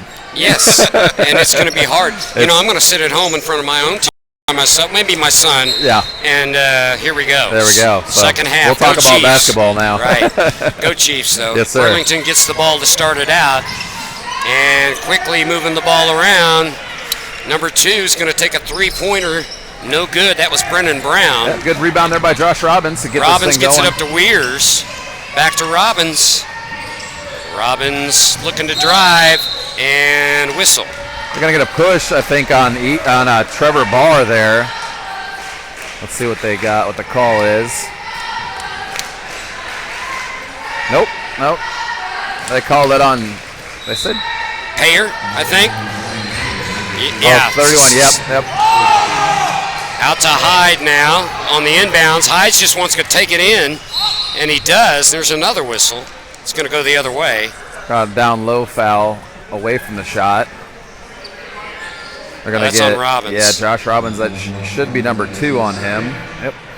The lead is 18. Prairie View's got a lot of work to do. We do. We got to shut them down like we did that first possession and work that ball around on the offense for us. And moving the ball around. There's a shot up and in. And again, that's Hasselhoff. Yeah, I've run out of room to keep track of his scores. And he just makes the interception. He's going to take it to the hole. No, he dishes it off, but back to him and in. So Hasselhoff with 4 points in about 10 seconds. Yeah, that kid's a baller. You definitely have to try to shut him down. Trying to break the press. And there he is on the defensive side. Hasselhoff again for the Wildcats. So Partito will take it out of bounds for the Buffs. It is 50-28. Burlington. Robbins with the ball, gets it over to Weirs for 3. Bow, almost. I almost thought I looked like that was in. I thought it was. Just caught the front of that rim and back away it goes to Burlington. Payer with the ball, now he gets it to Hasselhoff, drives, scores. So it's 52-28. Justin Scott now with the ball, brings it down to Partita. Partita goes into Robbins, no good, in and out. Hasselhoff all over the place with the rebound. Yeah, offense, defense, he's everywhere. And there's a nice reverse play from Brian Payer. And Partita quickly has the ball down on the other end for the Buffaloes. Over to Hyde. Hyde's going to take a 3. Bang! Boom. Brock Hyde with the big 3 there. 54-31. We needed that to kind of stop that tide, stem that tide a little bit from the Wildcats. Yes, we did. We got a... And it looks like Partita's going to foul Brennan Brown on the shot. Should be Isaac's. But that 3 was a silencer. It was a good one because Hasselhoff was on a roll. Should be Isaac's second foul there, so nothing hurt there. We're sitting here in the third period. Brown's going to go to the line. 5:59 to play here. 54-31. Burlington leads in the third quarter. I wouldn't be surprised if we did see a little boxing one. Get Scott on Hasselhoff and shut him down. You bet. There's other guys that are plenty capable of scoring on the Wildcats team, but that guy is just time after time just putting that ball I in. would agree. A box and one might be a good strategy. Brown made the first free throw. Got Hyde, Scott, and Robbins all off the court. Thies, looks like they got 52 Schweer in. Second one rolls in. And Bloodgood. Bloodgood's in. Gets it over to Schweer. Schweer's on the floor, and they're going to call a foul. Looks probably on 31 on Payer. Yeah, that's what you like to see. Number 31, Brian Payer, helping up Dylan Schweer off the court. That's good sportsmanship right there. Wow, that was called on Brennan Brown, which is his fourth. So the senior will take a seat for Burlington. Well, you can get a few more on their other guys. Maybe Hasselhoon pick up a few fouls. That'd be nice. Yeah, and Hasselhoon intercepted the inbounds. Gets it up, Partita with the block, but Hasselhoon gets it back, gets it back. That was Carter Hedwald. And here comes that press. Here comes Schweer over the center Good court. job keeping it in the middle of that court. Getting it into Thies' hands. Looks like they got Thies running the point now. Very capable young man. And a turnover, and here comes Burlington. Hasselhoon for three, no good. Look at the rebounding fight underneath, and Bloodgood. Oh, they're going to call him for a foul. Yeah, I didn't see that. Yeah, there's Bloodgood they called. They had Bloodgood. They made a good play there and had him tied up, and they call him for the foul. So that's his second. That's unfortunate. So Weirs comes off and Hyde's back in for the Buffaloes. That's always good. Yep. Underneath the basket is Burlington. They inbounds. Hasselhoon with the ball in the corner. Gets it out front now, working on the inside. They save it. Hasselhoon with the ball, takes it to the hole, and good. Wow. 60-31. I think it's time for a timeout for Prairie View. Yeah, we got to stop the bleeding here. Well, they'll stop it for us with the foul. They're going to call Hegwald on the foul while Hyde was trying to bring it down. Yeah, that's Hegwald's second foul for the Wildcats. Schweer back to Hyde. Hyde takes a three. Almost. The shots just are not coming real easily for the Buffaloes right now. They're really forcing it. They're having to work for any kind of shot. I think that's just the Wildcats turning up that defense right now. Whistle on the floor, and that was a foul. I think it's on Bloodgood. Yeah, they're going to get his third. Which is Burlington fine. With the ball. Yes, we have the depth. Absolutely. And trying to get it. Here's a three-pointer. No good. Rebounded, and Hyde. Are they going to call him over the back? They're going to get Hyde, I think, over the back. Yeah, over the back. Which is unfortunate because he's working hard in there. It's only his first, too, so. Yep. 60-31 is our score. Burlington on top in the third. And inbounds, Where's the over the back there? No good. Schweer gets the ball to Thies, back to Schweer.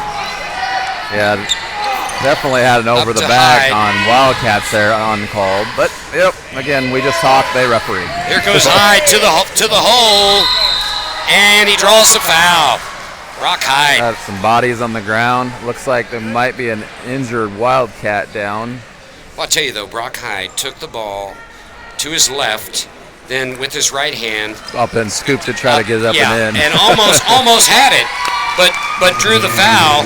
And it was Hasselhoon who was injured a little bit. He's going to come out and take a spell. Looked like he took a shot to the chest. Yeah, and they're going to get him for that foul, so add insult to injury. Right. 2 fouls for Hasselhoon there, so he's just coming off for a breather. First shot is good by Hyde. Chipping away. The lead is bulged a little bit for the Wildcats. Hopefully we can dip into that. Second shot. Free throws do help to do that. Yeah. And here comes Burlington, fast and furious, trying to go to the hole. And I'll tell you what, a little bit of action there. Zach Thies. Zach Thies, he is an aggressive player on the football field, on the basketball court. He's aggressive. So I have no problems with that right there. In fact, I think everybody on the court right now for Prairie View played football, didn't they? Oh, absolutely, except for Hyde. Except for Brock, right? Which confuses me because I'm sure he'd be a heck of a football player. I think so too. You know what I put him at? Tight end. Oh yeah. Tight end over the middle, a little Travis Kelce. He's got type the action. hands, you know. Oh, yeah. He's got the body. He's got the build. He's very athletic. He has no idea where we were talking about that, but we'll talk about it. He gets the rebound. Well, the fact that we are talking about him, that's a good thing. You bet. He's one of our stars here at Prairie View. And he's going to take it to the hole himself. Fade away. Good. There he is. Brock Hyde. Maybe we should talk about him more often. And there comes the score. There you go. 61-34. Loose ball, but they got it back. And another loose ball, but they get it back. And here comes a drive. No good. That was Payer trying to get it in, but rebound by Prairie View. Good rebound and by Schweer, and then he's going to take it on the other And end. there it is. And Dylan Schweer gets his first bucket of the night. 61-36 now. Here's a three-point We've got a attempt, little and bit- it's good. We can't Parker leave. meets. Can't leave that guy alone. All right, we had a little bit of a defensive breakdown there, Cam. So the lead is 30 now. And you're starting to get into running clock territory. We've got a whistle.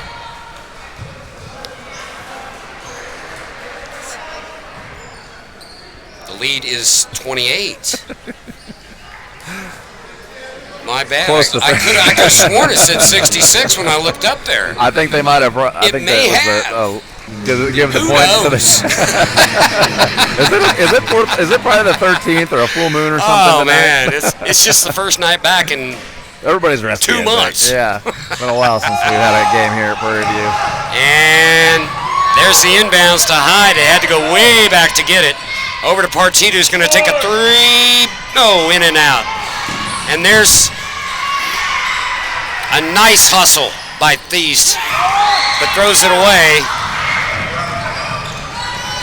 Here comes Burlington now with the ball. Noah Smith, no good. They're letting him play, I'll Yep, tell you, they're underneath there. definitely lots And of here's bump- another three-pointer, no good. That was Brian Payer, and a whistle. Lots of pushing and bumping and scrapping out there, but again, sometimes that works to our advantage. We had a pretty good football team this year, so. You bet. Foul was on Chase Bloodgood. That's number 4 on him, so Braden Sloyer will go to the line. That's fine. I wouldn't be surprised if Bollinger just leaves Bloodgood in there. You bet. First shot up's good. Let that kid play. And I like the energy that Zach Thies has brought to the court for the Buffalo. Oh, Zach's been out there kind of taking Justin Scott's spot in that regard. Yep. And we got a whistle on the second free throw. Yeah, they're going to get that on number 10. Noah Smith. Yep, for the Wildcats.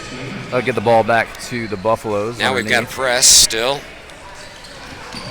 And trying to get it to Brock Hyde. No good, and here comes Burlington with the ball. Coach Matt Barrett is Over. definitely animated on the sideline over Parker here. meets for 3, no good. Rebound Partita. There we Zach go. Thies now with the ball, brings Partita it down. smartly gets it over to Thies to bring that thing up, and he does. Drives. Oh, no good. That was Get in Dylan there. Schweer. Dylan Schweer with a good idea and a good attempt, just didn't go in. You know, I'm telling you, Dylan Draws the Schweer, foul. kind of like Jesse Weirs, had a great start to this game, and these guys are getting in quality minutes. Dylan Schweer there, he's got a few fouls. He's really working hard down there. Hopefully he can get these buckets in here. First Good one job. good. That foul was on Parker Meets, his first.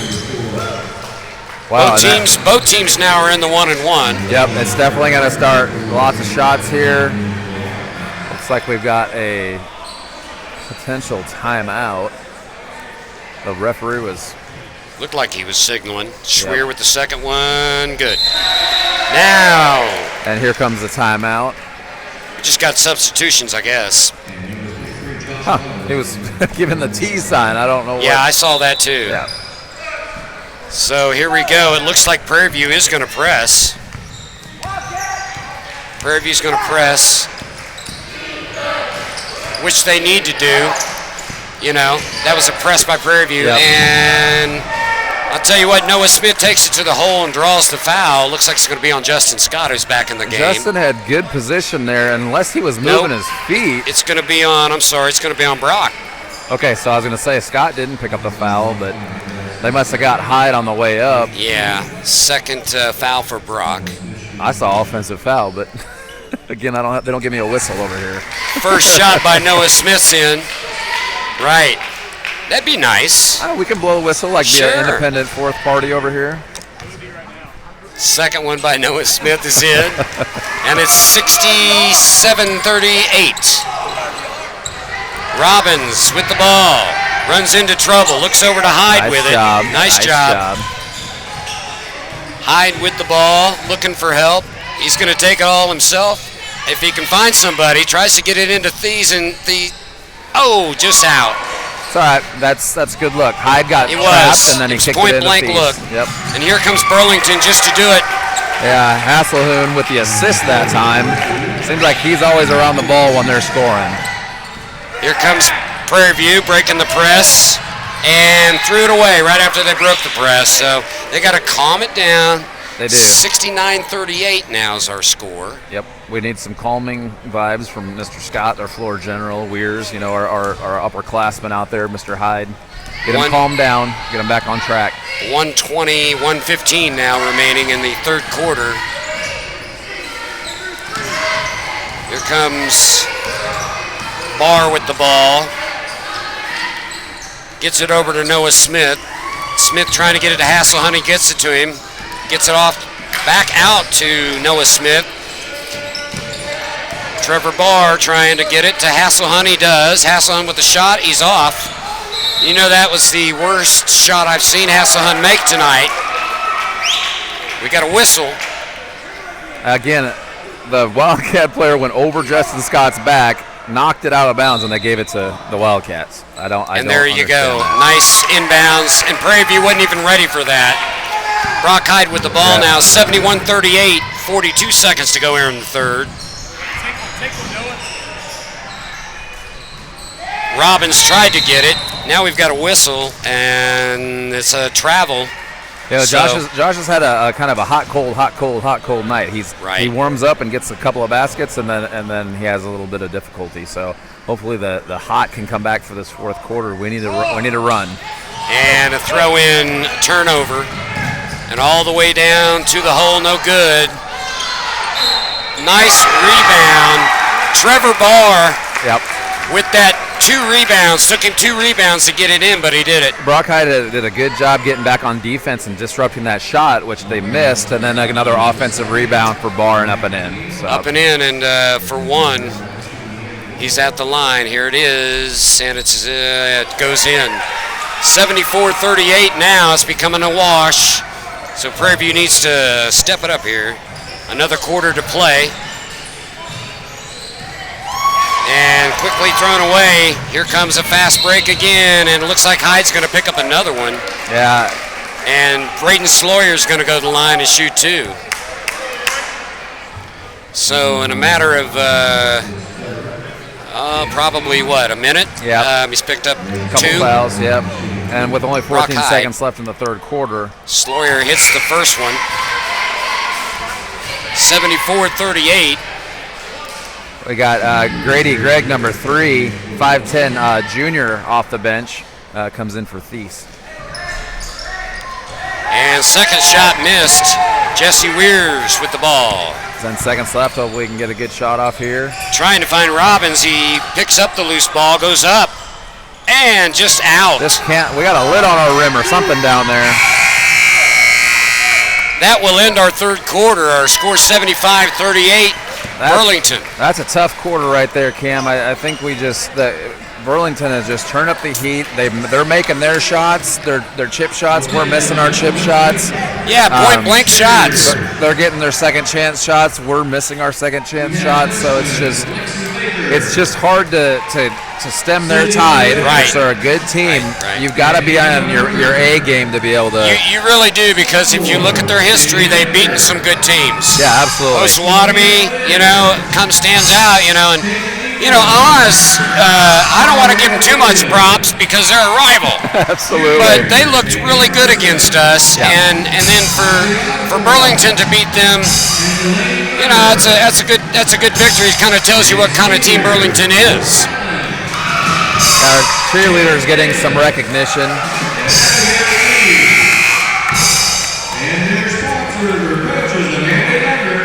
So definitely want to give props to our Buffalo cheerleaders. You bet. They work hard every day. They have practice every day. They're out there. I mean, you can let her in cheerleading. Those girls are they're athletes, and a lot of the moves and the different, athletic poses and things like that, they work hard out there. So next time out, we're going to give them props. Absolutely. All right, here comes Prairie View. Brock Hyde with the ball. Brock trying to get it into Robbins. He does. Robbins now double team, gets it out to Weirs, and off the mark. Yep. Just a little bit off there. Here comes Burlington, and all the way to the hole, and good. Brennan Brown. Yeah, 77 points here, Cam. That's fast and furious, isn't it? Three-pointer for Robbins is in. There we go. Josh Robbins. 77-41 now. 7 minutes to play here. Three-point play. We're just going to, a three-point shot, I should say, missed. And it's out of bounds. It's going to stay with Burlington, it looks like.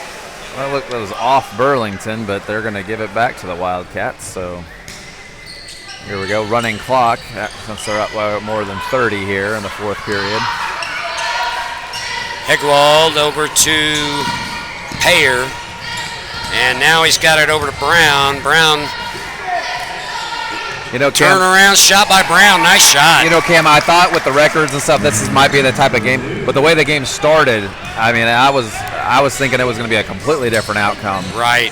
It's like Burlington's getting ready to sub. Another turnover for Prairie View. It's like Burlington's ready to bring in some of their underclassmen. There's Justin Scott with a steal. He's going to take it all the way. Draws the foul. He was going to go reverse on it. Yep. Got number 31 there, Brian Payer, with the foul. So Justin will go to the line for 2. Again, not the outcome I was expecting after the way we started this game, that's for sure, Cam. Yeah, I was talking with some of our other officials here at school prior to the game, and I was saying the same thing, that it might be a good matchup. But again, Prairie View got away from their game, and you got to give Burlington credit. Yeah, Burlington hit their shots. Just Prairie View got cold there for a while, and that's the game of basketball. You got to score points, and you got to play good defense, and we just didn't have our best game tonight. That's for sure. In and out. See, Justin usually makes those. And Burlington with the ball. Free throw shooter, Mr. Scott. Yeah. So here comes Burlington, and rejected. And that'll stay with Burlington. No foul. Nice rejection by, it was a dual rejection. It was Scott and Robbins, I think. Yep, absolutely. Both on the block there. Coach Bollinger is going to make some substitutions. Hyde, Robbins, and Weirs come off. Partita, Schweer, and Bloodgood back in, along with Scott and Grady. Gregg. So here's the inbounds, and they did the same thing. This time Dylan Schweer got him on the foul on the shot, so again, they got to be ready for it. And it's going to put Sam Smith at the line. Yep, number 4 on Schweer there.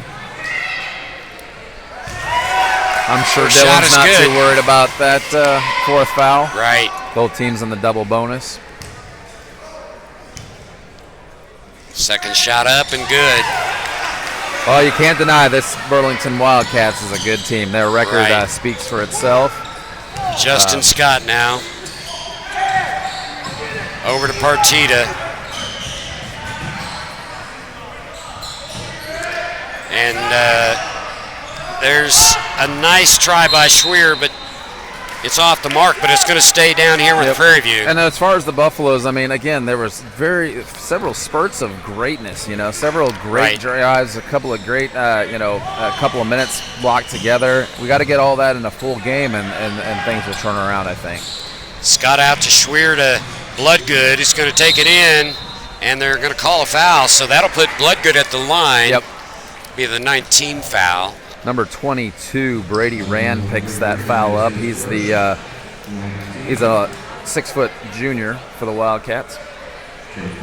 Yeah, not a lot of big guys on this team either. I mean, look at him. 6'1"'s the highest. 6'3", 6'4", I'm sorry, is the, but they're not starters. Right. So it's like you said earlier, it's been a good matchup size-wise, but their primary player is Andrew Hasselhoon. He's got to be in double figures tonight with assists and points. Yeah. Parker Meets had definitely a pretty good game for himself. I mean, they've got 81 points. That's tells you everything right there. Absolutely. And they've got the ball right now. Yep. Burlington now just moving the ball around. Here's a three-pointer, no good. Rebound. Nice rebound by Sam Smith. Yep. On the attempt by Easton Burns on the three-pointer that missed. Here's Justin Scott with the ball. Scott. You need to use this time just to run our offense. Here's a three and no good. Need to use this time to run our offense and get back, as a start for the next game, just to kind of get back on a good track, maybe finish this thing out on a positive note. Scott put that out to Grady Gregg, and Grady threw up that three, thinking, hey, we're so far behind. Yeah, it looks like the Bloodgood fouled out there. So Chase was a good aggression. He had a lot of aggression this game, so good aggressive play by Chase Bloodgood. Brock Hyde comes in off the bench for Coach Bollinger. So we've got Sam Smith, hits the first one for Burlington. And we do have a running clock now, of course. We've had it for a while. 84-42 is our score. Burlington on top. Definitely not the way we wanted this one to go, Cam. Second shot in. You run into a good team, and that's kind of what happens. So here comes Scott over to Schweer. There's Grady again for another one, and this time he hits it. Couple of quick baskets just for Grady inside Gregg. the three-point line. 5'10" junior coming off the bench. Right back at it before you could even finish your sentence. Sam Smith with another lay-in. Wildcats, they're trying for 90 here. Yeah. It's been There's a while. A long one from Hyde. No good. Partita underneath, and Schweer. I think they're going to get Schweer's going to be fouled. Yep, he'll be on the line. Foul was on Max Kuhlman, I believe. So Isaac Partita at the line. I have to say that at least once a game. I think you definitely covered it, that's for sure. And it's in for Isaac. Yep. It's been fun, Cam, regardless of the score. We definitely would want a better outcome. Right. But, some good things to build off of here for the Buffaloes. I tell you, though, that was the weirdest first half I've ever called. Yeah, and it wasn't. Second one's in. And the Buffaloes were in it most of the time, and then they just kind of bulged a little bit before the half. Yeah. Burns almost got picked by Scott there. Yep. They're still trying. Give the Buffaloes credit. We got 19 a running clock, 19 seconds to play. They're just going to hold it out. And let the clock run out. 87-46 may be our final score. Looks like it will be. Looks like the Wildcats are content to run it out. That's a classy move at the very end, anyway, for Burlington. They will win this 87-46. Burlington Wildcats over our home Prairie View Buffaloes. Yeah, again, Cam, not the way we wanted to go, and again, the way that the game started, you definitely didn't think that was the way it was going to end. Right. But again, Burlington is now 8-4 for a reason. Prairie View drops to 4-6 on the season. They started out. They looked like a different team when they started out tonight. They were aggressive. They were quick. They weren't hitting a lot of all of their shots at the beginning, but Burlington was hitting their shots.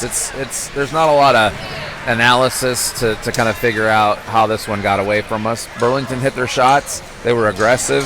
Their pressing was relentless, and we just didn't hit our shots, and we didn't handle the pressure very well. It was bedlam. It was bedlam on our side. Hard to react to that unless you can be calm with the press. And, we can talk about the girls and the boys. Yep. There were similarities in terms of pressure and from Burlington, and how we struggled at handling that pressure. Well, and going back to the football references, we handled them pretty well on the football field, but Burlington is definitely, in my opinion, a basketball school. And so right. Prairie View is balanced. So we sometimes will be great in basketball, sometimes we'll be great in football, sometimes together. This year, just happens to be our football team was better than Burlington on the gridiron, and then on the basketball court, Burlington was better than us out here. So. Let's give the cheerleaders props. Why don't you read off the cheerleaders for us? Abigail Reed, Brooke Allen, Caitlin Ingram, Delaney Weber, Caitlin Davis, Kiana Turner, Kinley Baker, Kylie Osborne, Lexi Baker, Miranda Williams, Peyton Murison, Cindy Burchett, Sophia Fleer, and then they're coached by Tara Allen and Amanda Younger. We just had to throw that out there. Thanks, Absolutely, James, for reading those off, because we don't give them enough props. That's the first time we've done that this year. And they do a great job. They keep the crowd pumped up. They work on things all throughout the week. They game plan for games. They do a really good job, and we're proud to have them. Absolutely. Quickly back to the game. I think we got to give it to Andrew Hasselhun, don't you? Yeah, from the Wildcats, absolutely. Player of the game. We didn't do a player of the game for the girls, so we're going to have to touch on that as well. Yeah. So let's give a player of the game for the Buffaloes, the men. Yeah. Brock had a decent game. Josh Robbins had a pretty decent game. I kind of have to give it to Brock Hyde though tonight. I do too. I do too. And I want to throw a little a sub one to Zach Thies just for coming out there and giving the energy and the aggression that he did. I mean, he did score a lot of points and things, but he forced a lot of havoc when they were forcing havoc on us. He was trying to get it back to him. Yep. Good point. Good hustle. Good minutes. Brock Hyde definitely. Good minutes off the bench. And then for the girls' game, it's Caden Stable. I mean, you've got to give it to her, number 15, 5'10", sophomore for the Wildcat women. Yeah, and I would throw that to Harley Young, I should say, as well. That's a sub one there for her, the quarterback of that team. Yep, for sure. But I'm with you on that. As far as the girls, what do you think? For the girls, I got to give it to Abby Kellerman. Yeah, she was rebounding. She was aggressive. She was on the glass. She was, setting picks. She was just doing everything that a senior leader should be doing out Even there. that face showed it, boys. She had some intensity on her face. Yep. She was out there to win it, and she was mad that they were losing. Yep. And then Allison Loomis would be my backup. Sure. Because she came off the bench. She had a lot of great minutes, a lot of great energy out there on the court. When Kellerman got into foul trouble and Kirkpatrick got into foul trouble, Allison Loomis was able to come in and give Coach Jesse May some quality minutes off the bench. Absolutely. Hey, this is the end of our broadcast, it looks like, James, but again, a pleasure doing it with you. Absolutely. Burlington, both boys and girls, victorious over Prairie View tonight. And we'll see you on our next broadcast. Yep. Everybody just look at the Prairie View website. They usually let you guys know when the broadcast is going to be happening. They send out a direct link to YouTube, and then you can log in from your computer, your phone. You can even log in if you have a smart TV, and you can watch us do the broadcast. Absolutely. And again, another shout out to Hunter Boone. Yep. For the Shrine Bowl. Congratulations. And also R.I.P. Kobe. Absolutely. There you go. And then go last Chiefs, one is Super Bowl 54. Let's bring home the Lombardi Trophy back to Kansas City. Wouldn't that be great? Absolutely. I know that everybody, no matter whether you're Burlington or whether you're Prairie View or whether you're us, all of them, we're all Chiefs fans, so let's do it. Chiefs. Go Chiefs. Thank you for joining us tonight. We'll see you next time. This is Cameron Johnston and James McCarthy on the Buffalo Network.